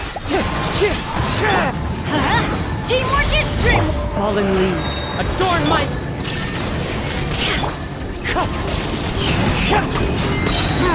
Spirit blade! Wind strike! That hurts! Shine down! Swift and merciful!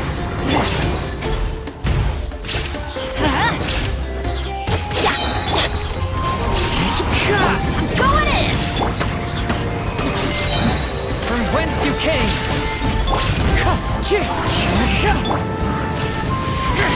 Now you shall perish!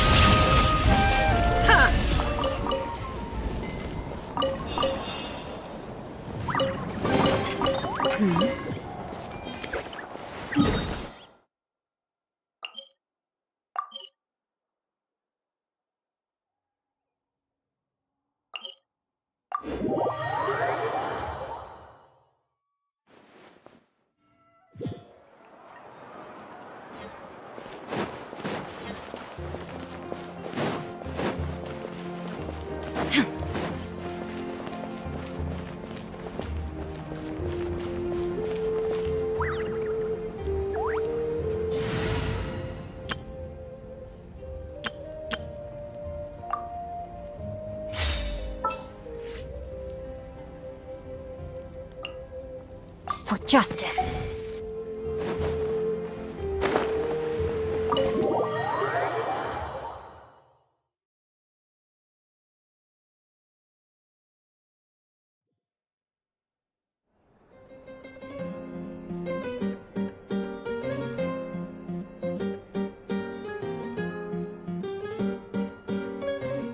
Why is it so noisy outside? Pirates still haven't sleep. Well, guess we should see what's going on.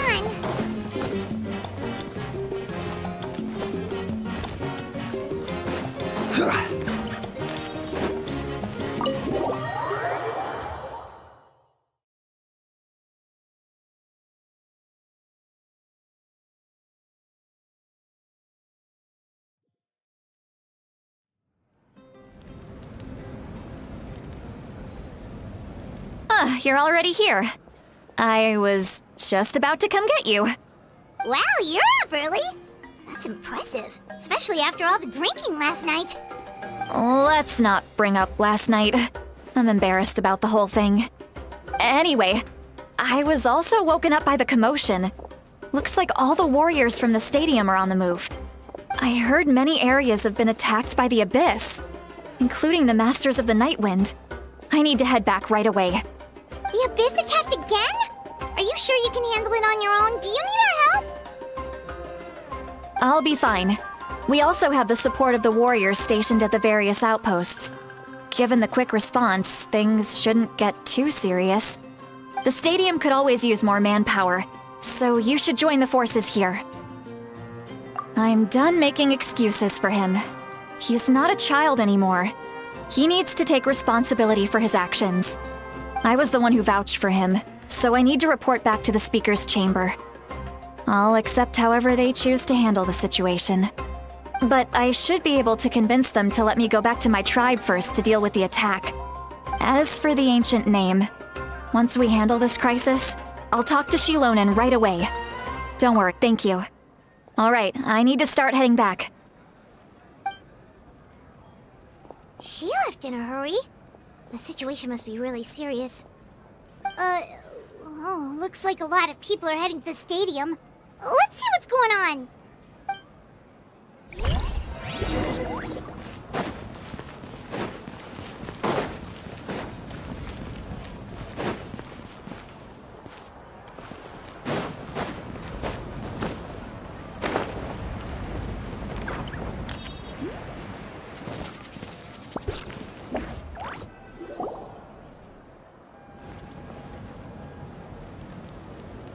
Traveler, over here! Perfect.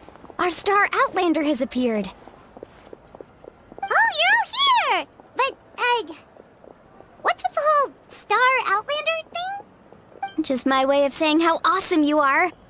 We've got a real emergency on our hands, so this is the perfect time for you to show off your skills.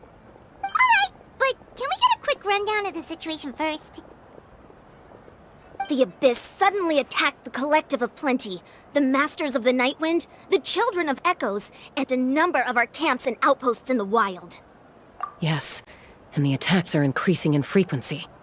The tribes have plenty of defenses, so they're safe for now, but I can't say the same for the adventurers and merchants stuck in the wild.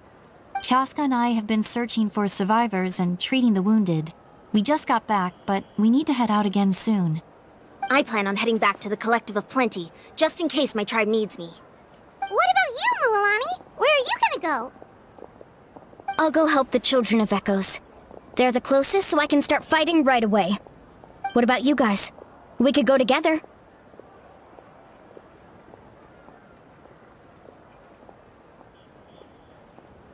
Yeah, that does sound important. No worries. Just leave the Children of Echoes to us. Who knows? Maybe yours truly will have the Abyss on the run by the time you're finished. That would be pretty great, actually. I hope my tribe gets through okay. It'll be fine. Your tribe doesn't do all that bodybuilding for nothing. Let's part ways here for now. And most importantly, be careful, everyone. Oh, and some of us need to avoid getting contaminated by dangerous-looking substances. That will make my job a lot easier. Koichi, do we really have to do this now? It's alright. She's just looking out for everyone. Alright, let's hurry up and talk to the Pyro Archon so we can help the others.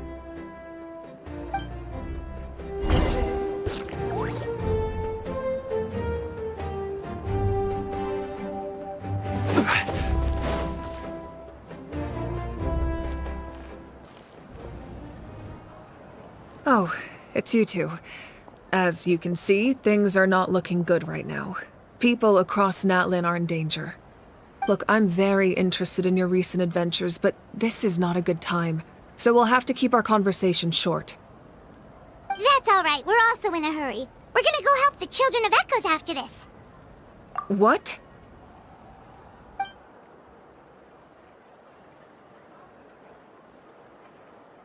So he thinks my plan is too risky.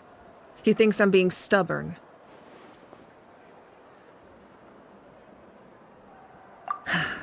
I shouldn't underestimate the Fatui's ability to gather intelligence. The Gnosis does have that function, but there's more to the story. I will answer you honestly, but you must help me keep this a secret. I can use the power of the Gnosis to save Natlan, but it comes at a heavy price. The Gnosis would drain all the souls and memories from the Night Kingdom and weave them into a giant net, which would surround the ley lines and protect them against abyssal corrosion. Wait, you can use souls to weave a net? But does that mean... Yes. It means sacrificing those souls in the process. Souls are just another form of life. The cruelty of this method is self-evident. The Night Kingdom not only houses the souls of the dead, but also our memories and legends. Using the Gnosis means converting all three into material for the net, erasing our history and culture. Even then, the net can still become corroded. If we cannot find a way to repair the damaged ley lines before that happens, then all those sacrifices are for nothing. Given the enormity of the price, it's a solution I refuse to consider right now. I want us to win, but I also care about how we win, and what that means for us in the end. Now it's true, both plans come at a risk, but after weighing our options, this is our best bet. Natlan is unique among the nations of Teyvat. Given the ever-looming threat of the Abyss, the Pyro Archons had to account for the worst-case scenario. Having a contingency plan is our duty, not just to the people of Natlan, but to all who live on this continent. Still, this has always been a well-kept secret. I'm very curious how the captain learned this information.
one more thing. The captain said he found another way to solve the problem. Could be equally as extreme, though. Without the Gnosis, he should have no other option. But I see no reason for him to lie. Seems like our only path forward is to track him down, so he can answer that question for us.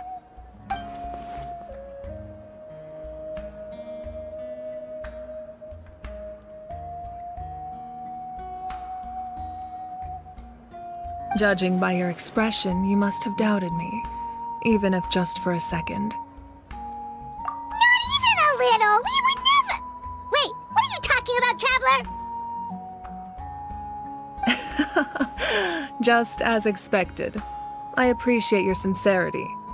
Maybe it was out of caution, anxiety, or simple curiosity, but know this. No matter what, our goal remains the same. We both want to save the people of this land. So now that you have your answer, do you still doubt me? You scared Paimon. You've really got a lot of guts, Traveler. That's a good thing. Oh, and feel free to call me Mawika. It's what all my friends call me, and I like it that way. As for the captain, the intelligence officers we assigned to the Fatui should be back soon. We'll get our answer then. That's great! Sounds like we just have to wait a little longer. Not just yet.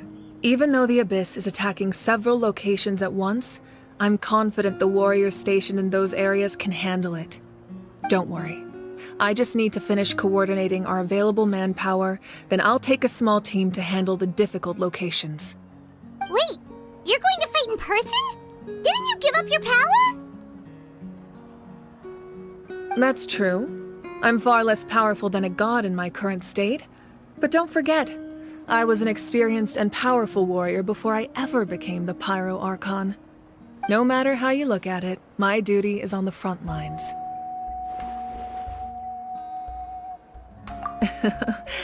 I just think there's strength in numbers. If the people feel emboldened, that's just a bonus. Anyway, even if we respond to these threats in time, it's not a permanent solution in the long run. I've considered moving my people to other nations, but given their close connection to the Night Kingdom, a forced evacuation would have devastating consequences. I've told the chiefs of each tribe to strengthen their defenses and advise people against leaving their settlements. Now, I just need to find the right time to disclose the true nature of the crisis to the people of Natlan. Paimon's a little worried about how people will react. Yes, but that won't be the only response. In any case, that's for me to worry about. I'll let you know when we have more information on the captain. All right, we should head out. Maybe we can join up with Milani. She can't be too far ahead. No need to worry about me.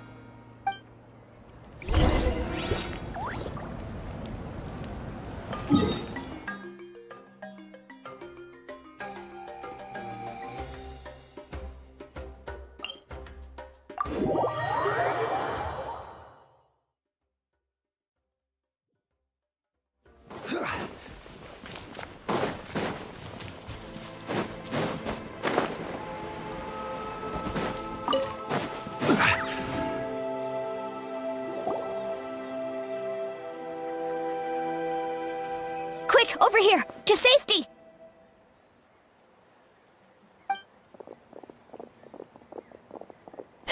Kachina, how many people do you have left?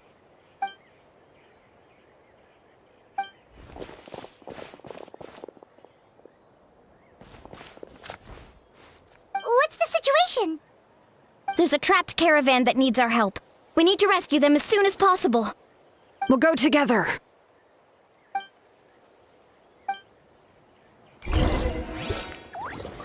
Gather!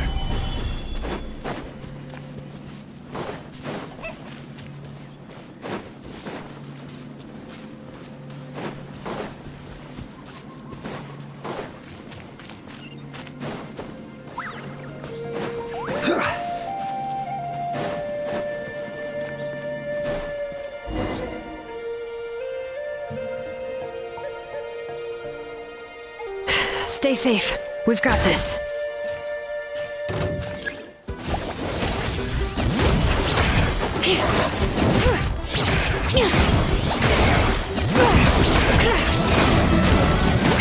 Letting brave names echo!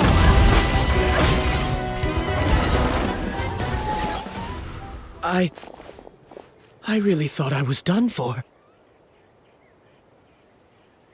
I can't thank you enough. Don't worry about it. We're just glad you're okay. Let's see. Your goods look fine too. Guess the Abyss isn't after Mora. That should be the last abyssal pylon near the Children of Echoes.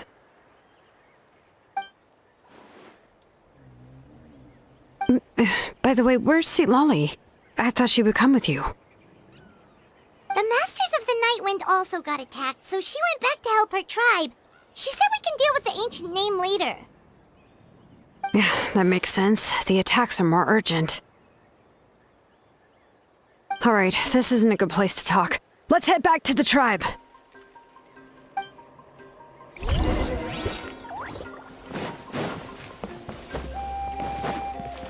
No, my sword!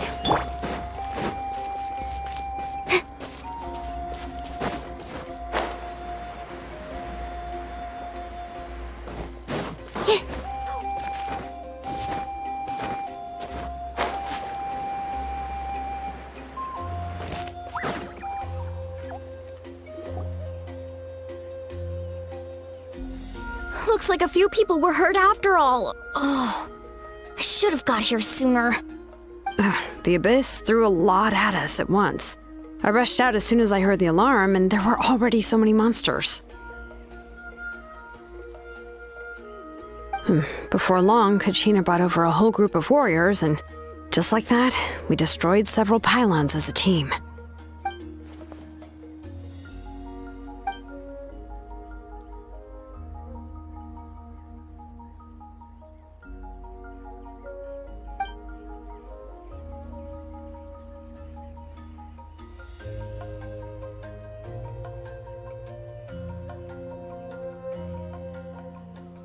You mean the situation in the Night Kingdom, right? Yeah, I feel the same way. We've managed to keep it a secret all this time, but more and more people are realizing something's wrong. It's impossible not to feel anxious when things are getting worse by the second, and all we can do is wait. That just means we need to buy the Pyro Archon more time. Keep pushing, everyone. Every battle is worth something. You really are an eternal optimist, Mualani. You always find a way to cheer people up. Why, thank you. I guess it's one of my better qualities.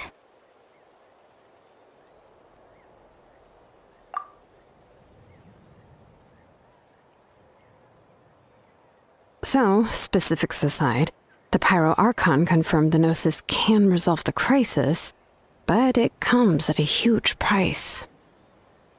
And somehow the captain finds out about it, goes to fight the Pyro Archon, and calls her out for having a solution but refusing to use it. Honestly, if he has the same information as us, I can't really blame him.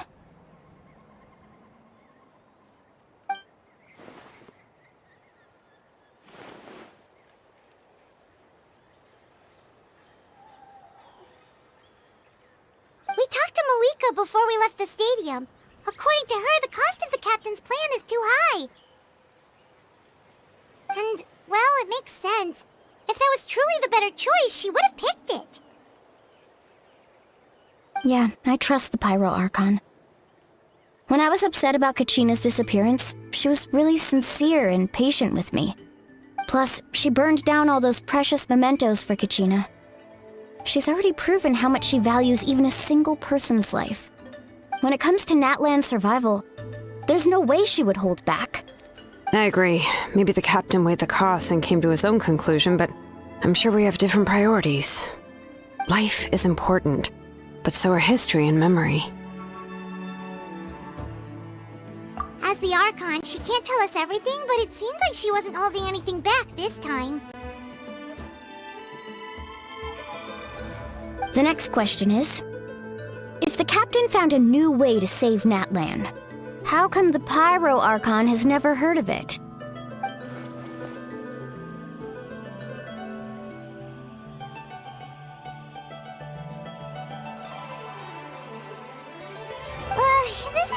confusing. We still don't have enough information. Once we figure out what the Fatui are doing, we'll have our answer. Let's head back then. Malika said her intelligence officer should return soon. With how many Fatui there are, someone's bound to give something away. Sounds good. I have a few theories of my own. With a bit more information, we just might get to the bottom of the whole thing.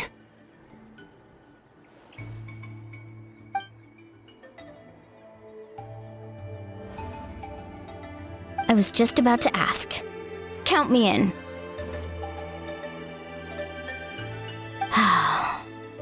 If I was just a bit faster, we could have prevented a few people from getting hurt. People who could help us in the next battle. It's all a chain reaction.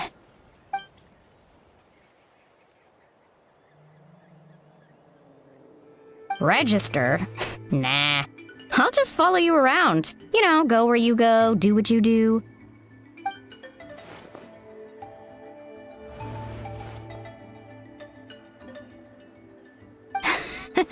You got it. I just don't want to make the trip back. It's so far. Alright. See you all later. Let's get together and celebrate once this is over. Oh, you betcha!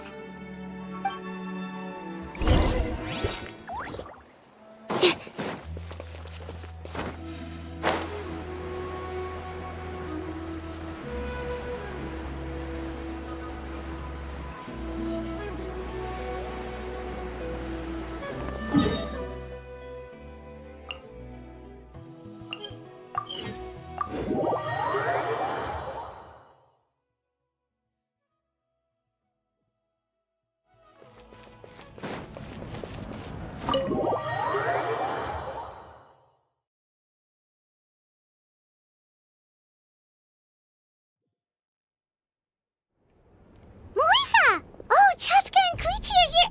Wait, are you okay, Koichi? I'm fine. No need to worry. They ran into the Fatui while out on a mission and decided to follow them. The Fatui? Calm down and let me explain. Here's what happened.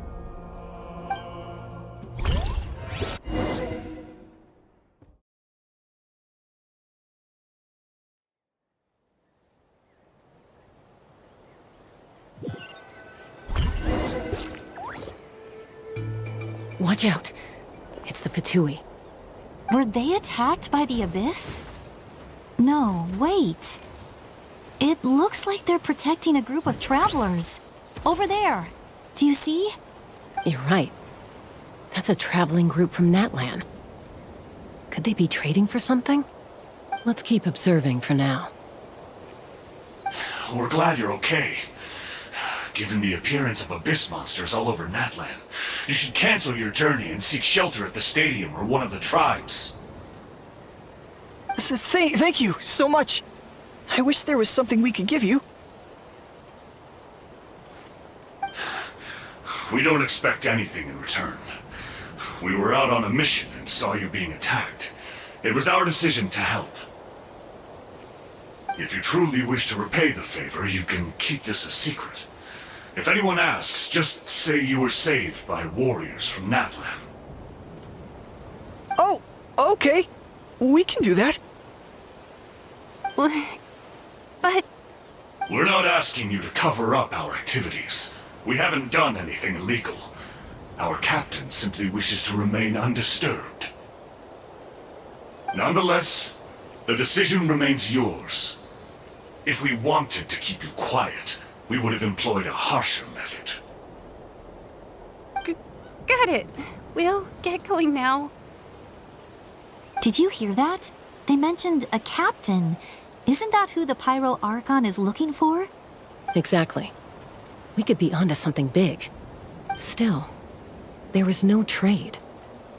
They were just helping people in need. I didn't sense an ulterior motive. I didn't believe the captain when he said he wanted to save Natlan. But based on what we just saw, it's possible he was telling the truth. Maybe we've been wrong about the Fatui this whole time. It's too early to say. Let's follow them and see what's really going on.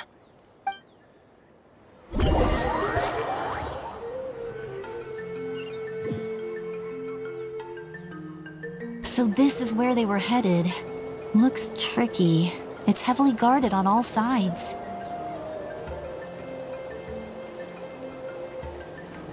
Koichi, wait for me here.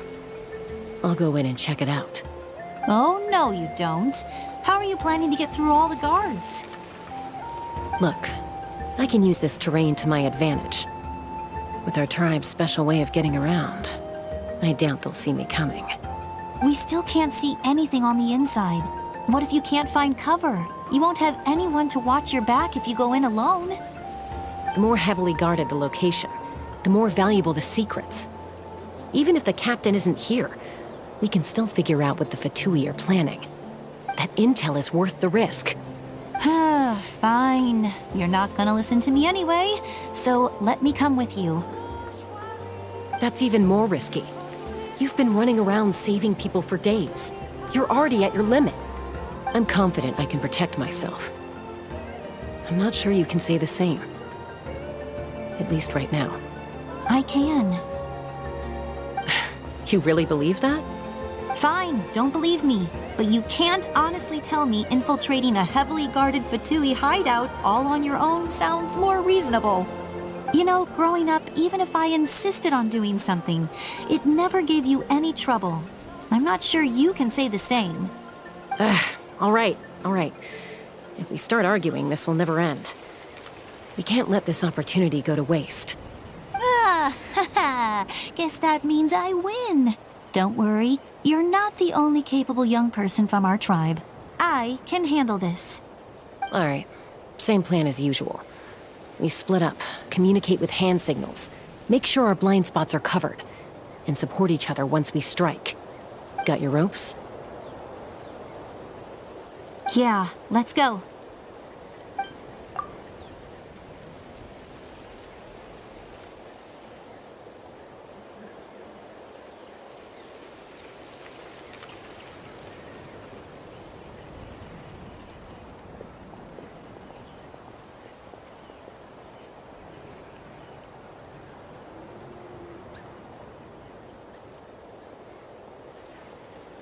The Fatui have eyes all over this place. I should wait for Koichi's signal.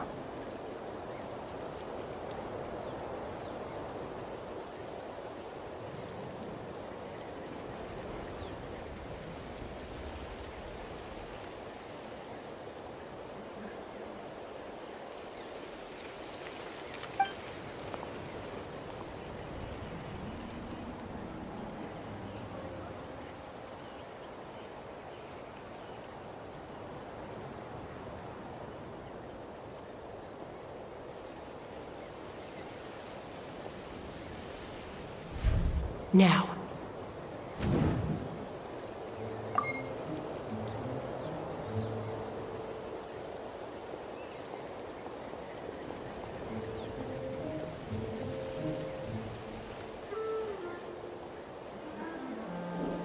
Not sure how many chances I'm gonna get. I need to act.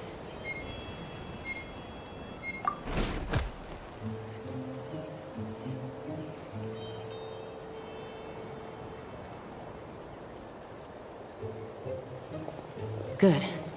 I made it without getting caught. I should get to that platform over there. But it's guarded by the Fatui.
Koichi should have line of sight. I'll wait for her signal.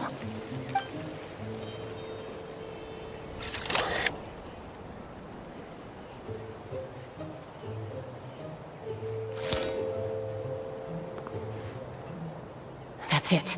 Now's my chance.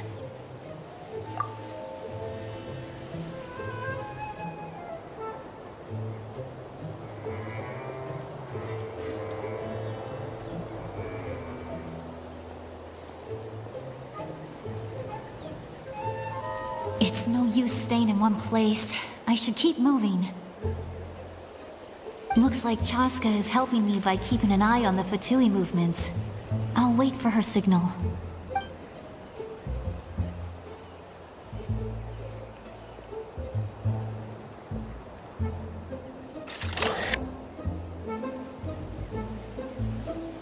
Time to move.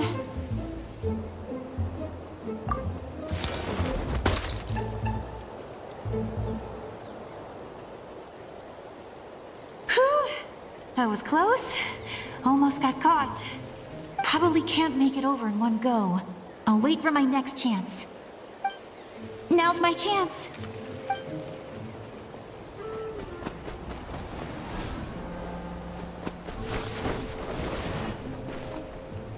I made it! That'll show my sister. Let's see. The Fatui's occupying all the best locations. If we could just get past them somehow. Wait! I've got it!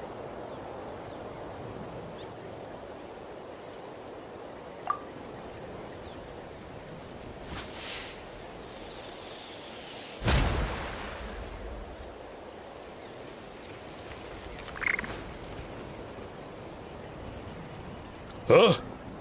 What's that noise? Did something explode? Oh! It stings! What the heck is that? What do you think you're doing? I could ask you the same thing! Good, they're arguing. Looks like they just needed an excuse. They've probably had enough of this job already. The people on the hill over there left to help their comrades. This is our chance.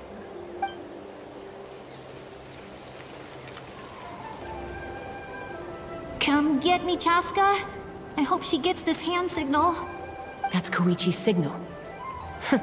Smart idea. Alright, time to move.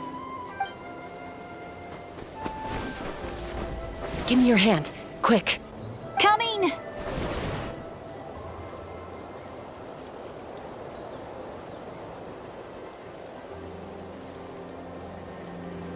I checked, and this way is completely clear. It should lead us to the deepest part of this place.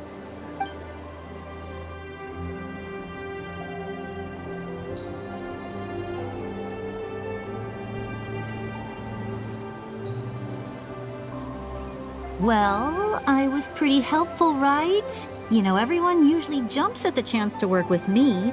Not my own sister, though. No, she avoids me like her life depends on it. I was wrong, Koichi. You've done well. Wait, you're just gonna admit it? Now I look like the mean one. Let's focus on the task at hand. We're in the heart of enemy territory. The more time we waste, the more dangerous this becomes. All right. If you're not gonna take the bait, then I'll drop it. Looks like the Fatui are here to dig something up. I'm surprised they mobilized this many people. I doubt it's because they're interested in our culture and history. It seems like they're looking for a dragon relic called the Source Mechanism. The device is ancient. Barely any information survives to this day. And even people from Natlan don't know how to use it. Why would this be the Fatui's target? Not bad. Looks like it's in good shape. This should be what our Lord's looking for. Took us long enough. Come on, let's get this thing back. Back? Back where? Should we keep following? You really want to keep going? Of course! We make a good team, don't you think? No reason to stop now. What was that sound? Uh-oh. We've been spotted. Time to go. Falling rock incoming! Watch out for your gadget! What? You'll regret that! After them!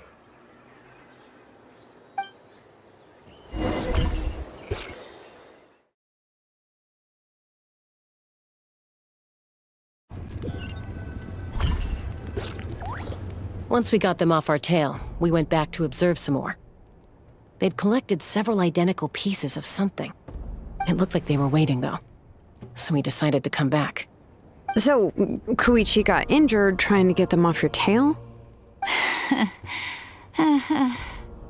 She pushed herself too hard and collapsed on the way back to the stadium.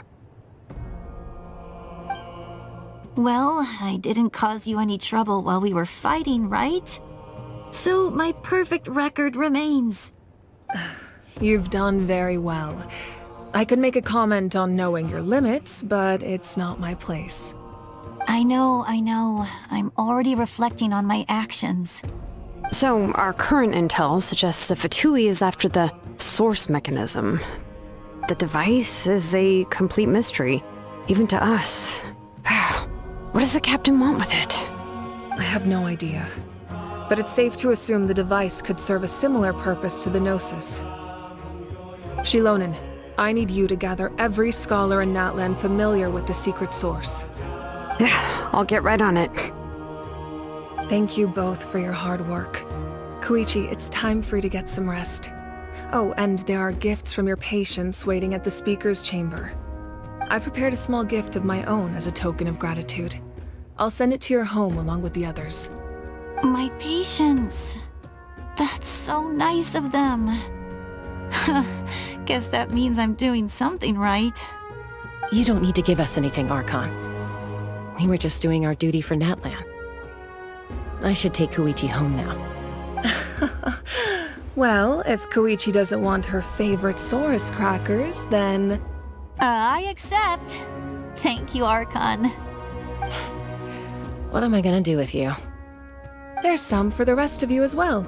They're one of my favorites too, so don't be shy. I'll start investigating the source mechanism right away. If I learn anything, you'll be the first to know. Yummy snacks!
I haven't been out in a while.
What's next for you two? I'm taking Koichi home. With our parents there to keep an eye on her. I can make sure she actually rests. Hey, it's not like I'm some kind of prisoner. I'll be fine in a day or two. There's no need to go all the way home. That's what you always say. Everything's no big deal until you collapse. What if the Abyss attacks again? You're saying if I let you rest in a hotel, you're not gonna rush out the minute you hear the alarm? I won't. Triple promise I won't. Mm-hmm. Fine. On the off chance something like that were to happen, I might. But I'm a doctor. I have a duty to help people in need, no matter how hard or tiring the work gets.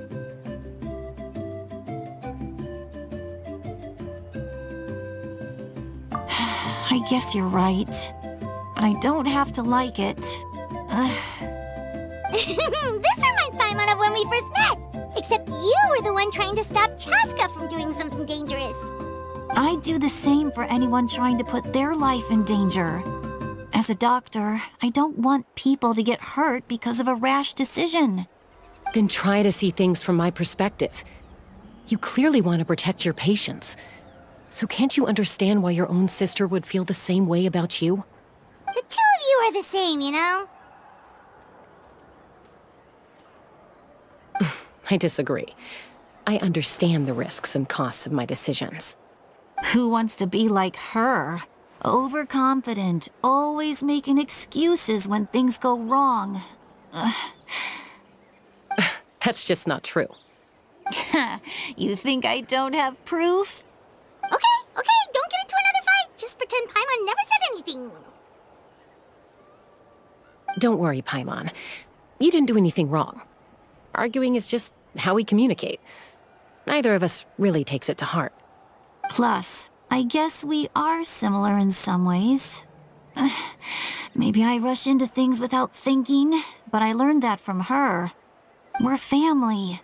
I can't help it if my older sister is a bad influence. Okay, you don't have to put it that way. So, you're all good now?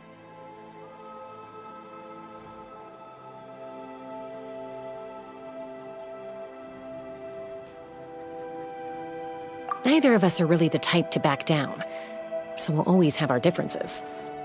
But still, we get along in our own way. Plus, I know you'll wake up one day and realize I was right all along. I just need to wait. Be my guest. Come on, let's get you home. See you later, Traveler and Paimon. I'll be back once everything's settled at home. There's no rush. At least grab a nice meal with your family. Bye, you two. Take care of yourselves out there.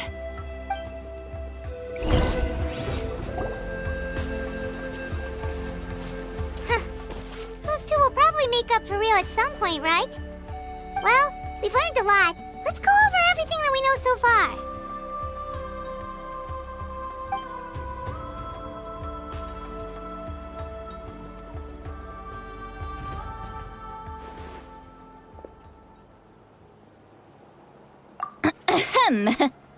Sorry for popping up out of nowhere. Again. Why do you look so awkward? Oh, is there something you need from us? Okay, I won't beat around the bush. Oh, and I'm sorry for interrupting your rest. I'll treat you to some charcoal grilled steak to make up for it. Awesome! Just give us your orders! Hey, friends don't order each other around. I'm just here to share some news. Remember what we talked about before parting ways? Oh yeah, you mentioned how Auroron has always wanted to save Natlan, and something about his soul being fragmented. Paimon and the Traveler discussed it after you left, and we think Auroron is probably back with the captain. What do you think? I agree with your hypothesis. And just now, I confirmed it myself. Auroron came back. He helped the Masters of the Nightwind defend our camp. What? He came back? I told him to give up whatever he's doing, but he refused. He said they're just one step away from success, so there's no way he can back out now. Apparently, he came back to fulfill his duty to our tribe. When he left, he said it was because he still has a duty to Natlan as a whole. I'm not surprised you let him go at all. I had to prioritize my tribe. Besides, the situation was intense. I couldn't focus on outside and inside threats at the same time. Plus, he was on guard. He knew I would try to go after him, so he made sure to keep his distance. I kept an eye out for a good opportunity, but it never came. All these years of calling me Granny, and I couldn't do a single thing for him in the end. Don't say that! Your tribe all raised him together, right? That couldn't have been easy. You're right. Seeing him come back reminded me of when he was little. Running around the tribe, dropping by random houses right and left. He's not only a child of the Masters of the Nightwind, but a child of Natlan.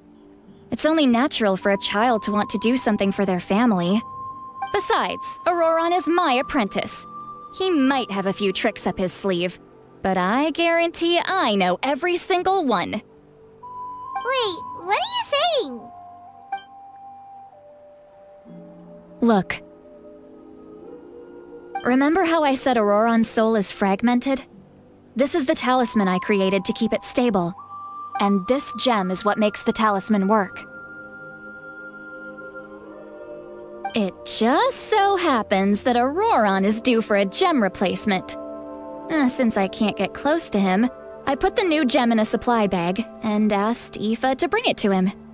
You guys know Aoife, right? No? Well, he's a pretty famous vet around these parts. He's always bringing me all sorts of things, and he happens to be very good friends with Auroron. Aoife doesn't know what's going on, so he agreed, no questions asked. Auroron would find the gem as soon as he opened the bag. He knows how important it is, so I knew he would make the switch. He probably suspected that I tampered with it. But here's the catch. The trick is on the bag. The moment he touched it, a portion of his memories were copied onto the old gem, which he no longer needed. That's amazing. You can do something like that? Most people can't, but I can. That trick he used to bring you to the Night Kingdom isn't anything special, by the way. My technique is much more subtle. He won't notice anything. So in other words, we have a whole backup of Auroron's memories in this gem. The kid thinks he can take me on? Like I wasn't the one who taught him everything he knows? That's amazing, Seat Lolly. Let's take a look right away! Once we get to the bottom of this, we can finally track him down. I know he thinks of me as his grandma, but do you think he'll get mad at me for this? You can be honest. That's a tough question. Paimon doesn't have a grandma, so she's not the best person to ask.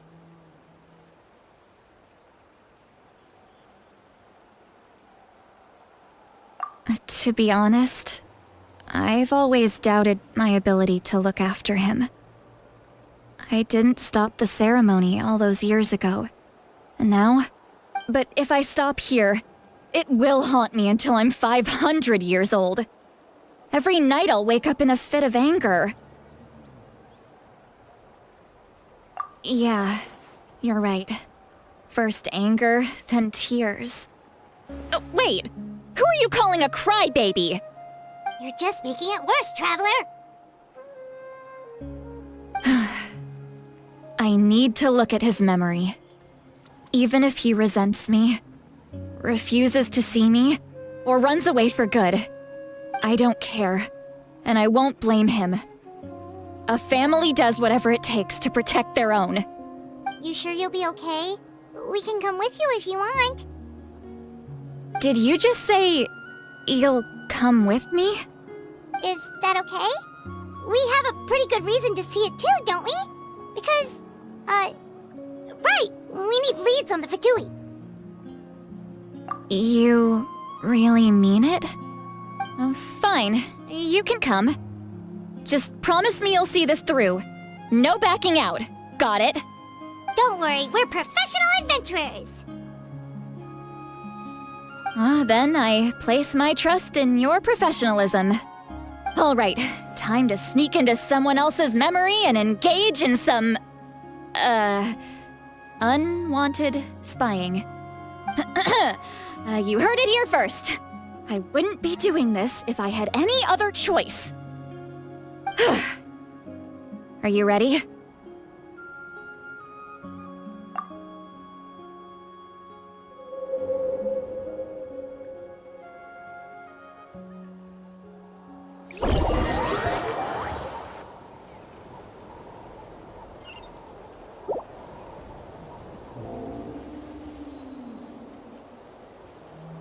Look how good you're doing. You'll grow into nice big radishes in the future. And you? Aoife says you're taking up too much space, but I think you're a good tree. What do you think? Hey! How's it going, Auroron? Good. How are you, Uncle Okanbi? Can't complain. What you up to? Naming your vegetables again? No, just some idle conversation. Sounds fascinating. What did they say? They told me you were coming and that you would take some produce with you. Only if you're offering. By the way, I ran into Aoife yesterday. He told me Chaska's fostering a saurian at his place. Said the thing trampled over a part of your radish garden. I hope you two didn't get into a huge fight.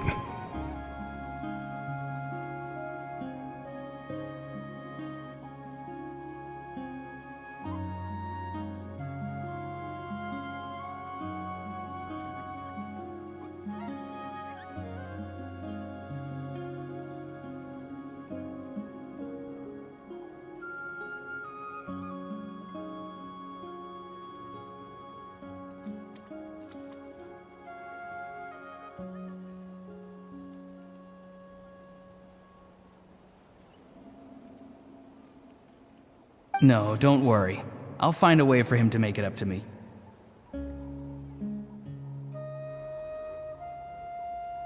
I've already wrapped your share of the produce. Here you go. You really knew I was coming. That's pretty amazing.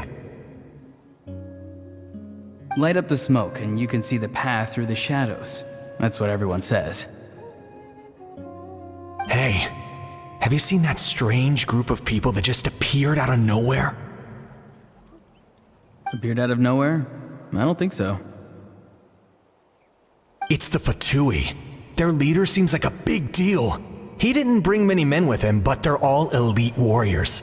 It seems like they're looking for someone, but I wouldn't go around asking too many questions. If you run into them, be careful.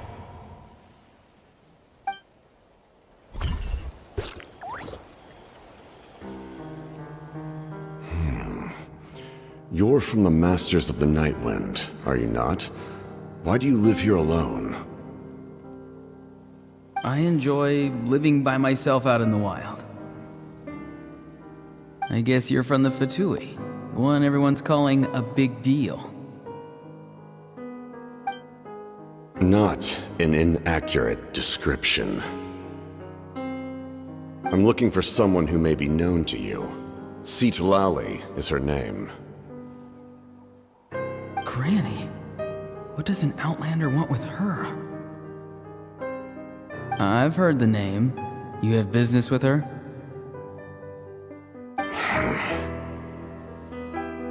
There's no point to further questioning if you insist on hiding things from me. I shall seek answers elsewhere. Oh, he could tell I was lying and now he's leaving? He gave up just like that? Hey! At least tell me why you're looking for Citlali. It's none of your concern. I have my own means of tracking her down. Why are the Fatui looking for her? What does she have to do with them? I can't just let them go like this. I have to figure out what they're planning.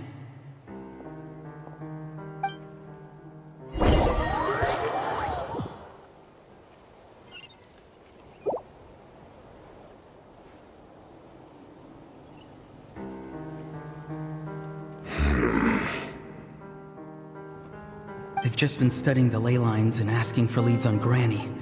I can definitely rule out some sort of invasion. The situation has seen no true improvement. The Pyro Archon did not fulfill her promise.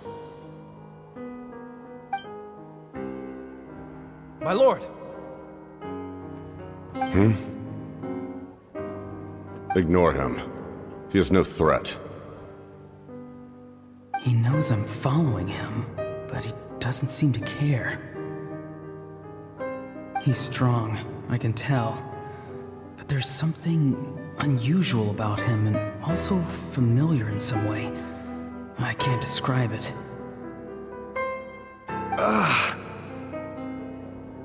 What is it? My lord, I feel dizzy. A ley line disturbance. Certain presences have been forced to wander outside their rightful realm.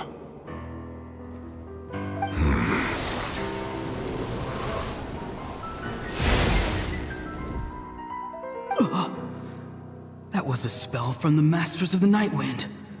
How did he know that?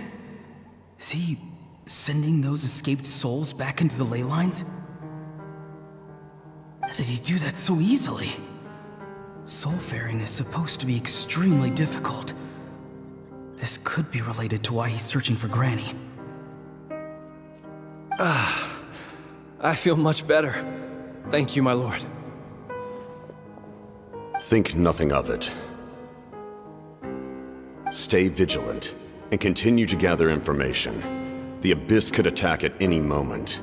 If you notice any irregularities, assume drill formation and be prepared to fight. However, there's no reason to over-engage. Information is our first priority. Yes, sir. Why are the Fatui fighting against the Abyss? Do they really mean us no harm?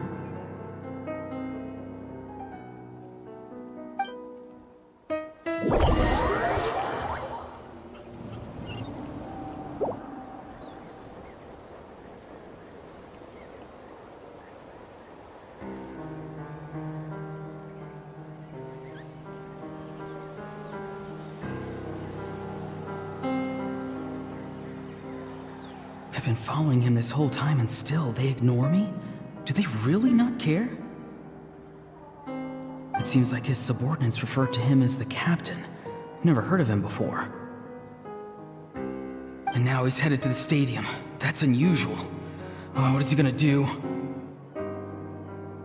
You two, with me. Everyone else, wait here as instructed.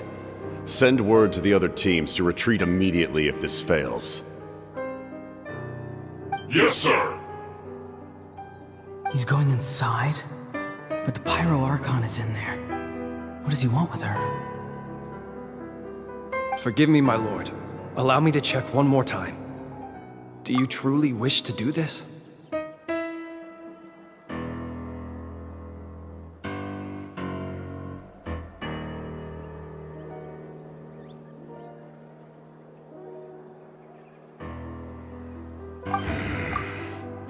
The time for idle observation is over. It now falls on me to act. This nation is out of time. Yes, sir.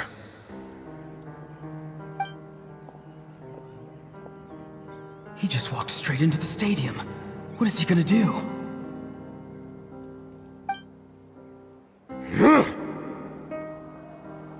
They're both incredibly strong. How long will they have to fight until someone comes out on top?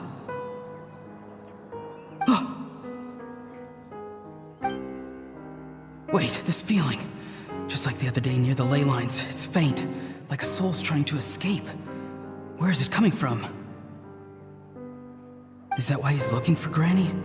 If he dies here, then all clues will be lost. I can't let that happen.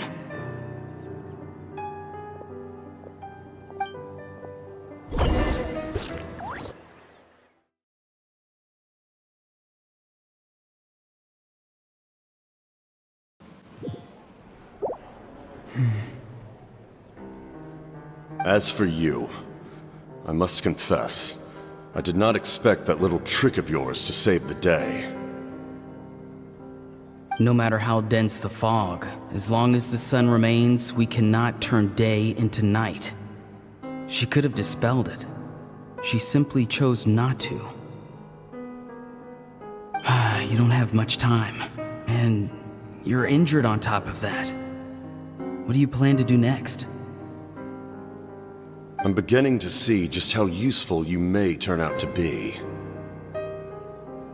You heard something from here, didn't you?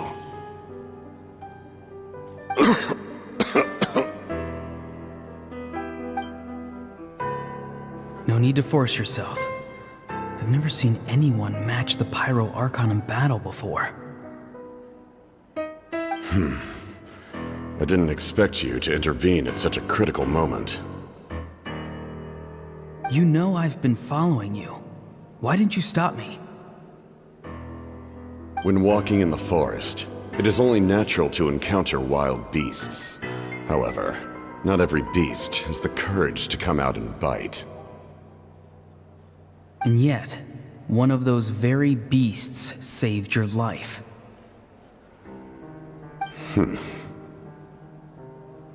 Then speak. What do you want? I didn't save you because I wanted something. My soul is more perceptive than others. I can sense that the ley lines are extremely weak. I don't know what the Pyro Archon is planning. Can she really save us? The questions you asked her just now, well, I've had very similar doubts. So I felt like I had to help you.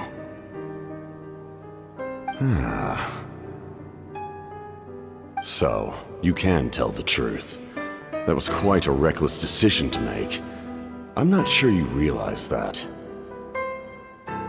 There's no turning back for me now. What I did back there is going to get me in a lot of trouble. You attacked the Pyro Archon in broad daylight, and I used my spell to save you. A single glance was likely all it took for her to recognize my tribe. So, we're in the same boat. You seem to care little for my thoughts on the matter. It's too late for that. Start from the beginning. Why are you looking for Citlali? Do you know her? Explain your relation to her first. I know you two are acquainted. It was obvious the moment I mentioned her name. Citlali is my elder and my teacher. She taught me everything I know. It's my duty to protect her. If you truly wish to protect her, you should have let me perish at the Pyro Archon's hand. Yet, you chose otherwise. But maybe, just maybe, you can show me the way. Strange. Citlali is said to be the legendary Granny Eastli, someone capable of communicating with the Wyab, and the Wyab are the key to information on the Night Kingdom. Why do you need knowledge on the Night Kingdom? That is not something you need to know. Don't forget, I saved your life. Do you not believe the Fatui capable of betraying a debt? People can lie, but souls cannot. I can tell there's a weight to your soul, a sense of justice. You may not live among your tribe, but you certainly know their tricks. I apologize for my rash judgment.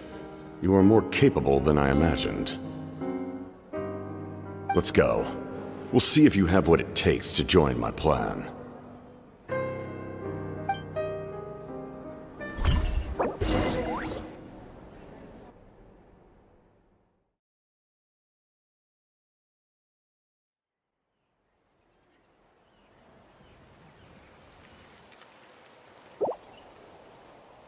I see.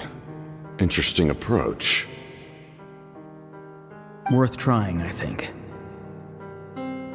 Rather than weaving a net to protect the ley lines, this method would address the root problem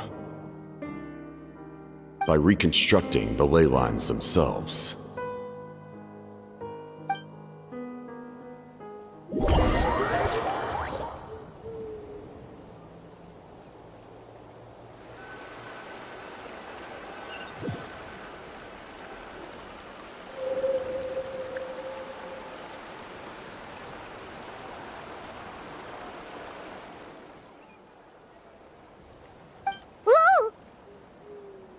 Traveler, Paimon. Are you two alright? Paimon's fine, just, a little dizzy. Of course. I'm so mad at him. After everything, he still can't let go of the past. For some reason, he thinks he owes something to the people who cared for him.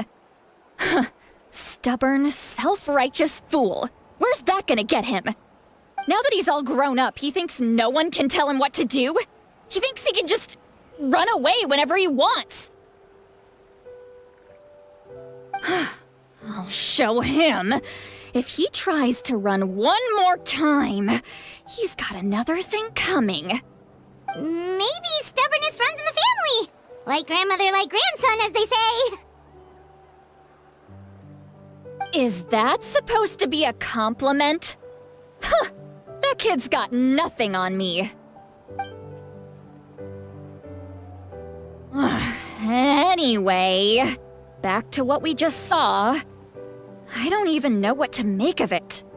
Yeah, the captain seriously wants to reconstruct the ley lines? What does that even mean? Something like the loom of fate, maybe? But how does that help with the abyss? The loom of fate? Oh, it's kinda hard to explain. Basically, it's a device from Conrio that has unbelievable power. Anyway, if he really wants to manipulate the ley lines, everyone in Natlan will be affected. Oh, this is big. Which means the captain has been honest from the very beginning. Auroron's memory proves that. Why is he so obsessed with saving Natlan? Oh, we've got to tell Moika about this right away. Yes, she needs to know about this. Now.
Traveler, Paimon Sitlali. Perfect timing.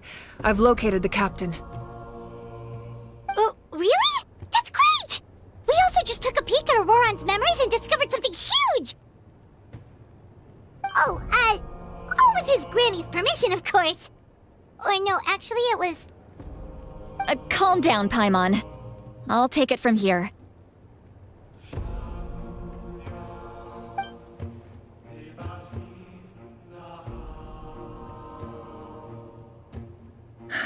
So the captain was searching for the source mechanism to reconstruct the ley lines. If his plan is already in motion, that means he knows exactly how to accomplish his goal. We have to stop him. Is reconstructing the ley lines a bad thing? Yes. It's not a simple fix. It would mean sacrificing nearly everything contained within the current ley lines, very similar to the price of using a Gnosis. If he activates the mechanism, it's all over. We need to mobilize our forces as soon as possible. But what forces do we have? Kanich, Shilonen, you two, and myself. All other warriors are working to push back the Abyss on the front lines. But that's barely any people! Not to mention you lost your power, and they've got the captain on their side! Oh, maybe we really should get Sitlali to break Auroron's legs. That won't help us with the captain, I'm afraid. In any case, the Masters of the Nightwind are in urgent need of manpower. Sitlali, I was hoping you could head back and help defend the tribe. All right. I understand where I'm needed. I'll head out right away. Don't worry about your grandson. We'll figure something out for sure. I'll leave him to you all then.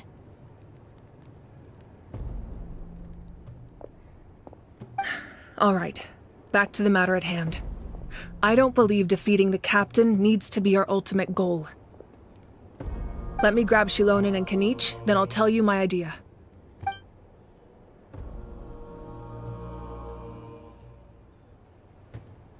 As you all know, Auroron is working with the captain and we need to stop their plan. The captain is a formidable opponent, but that shouldn't deter us. In any case, a head-on confrontation isn't the best way to solve the issue. Their plan hinges entirely on a single element, the source mechanism. If we leverage our forces, we can destroy it, and then success is ours. We'll head out together. In the event that a confrontation becomes inevitable, I'll stall the captain while you advance.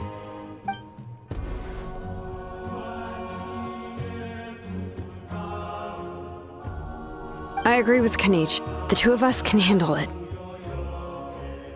Listen to my plan first. Kanich, I want you and Ahau to launch an assault from the front and break through the Fatui defenses. The captain won't be on the front lines. As a seasoned warrior, he'll be stationed in close proximity to the device to ensure its protection.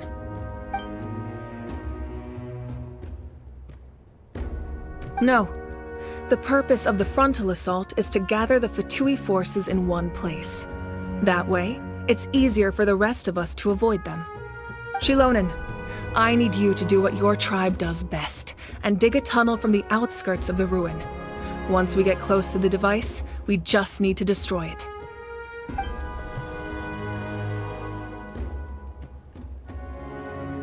Exactly. The Traveler and I will join her as well. No one can create a distraction better than you, Kanich, not even myself. By combining our strengths, we just might manage to break through the captain's defenses. Understood. Then we should head out now. Just promise us you won't do anything reckless. You cannot face the captain straight on unless you have no other choice.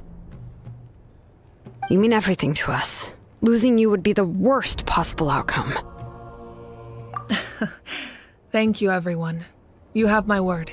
I'll proceed with caution.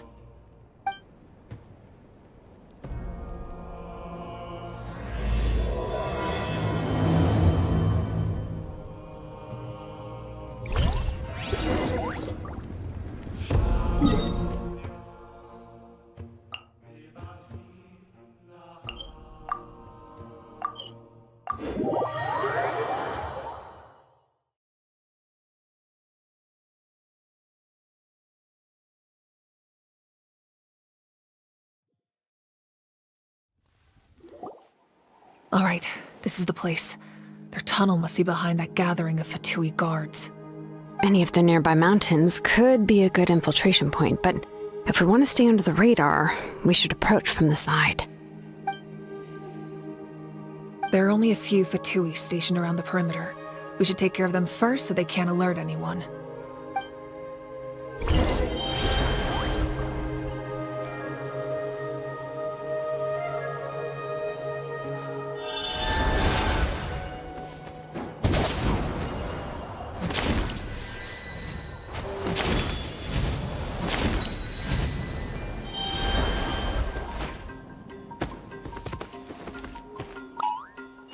Let's hope you put...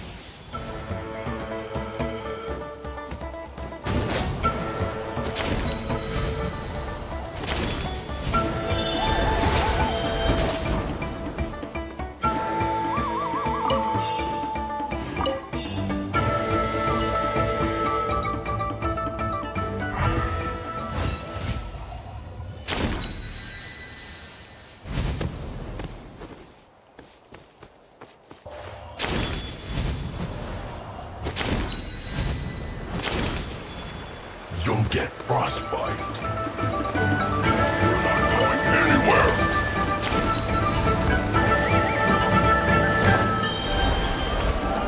Solidify! Rain outlines your fate. Killjoy! We've only just been... No, my sword! This can't run! This isn't over! It's time for a flash flip! All right, that's done. Let's head to the foot of the mountain.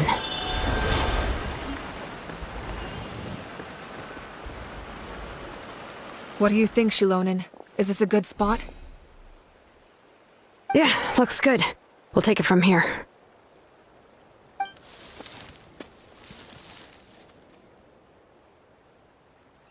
I can see the inside! Perfect. We'll keep going. The rest of you should head back. Things are about to get dangerous. All right. Please, take care.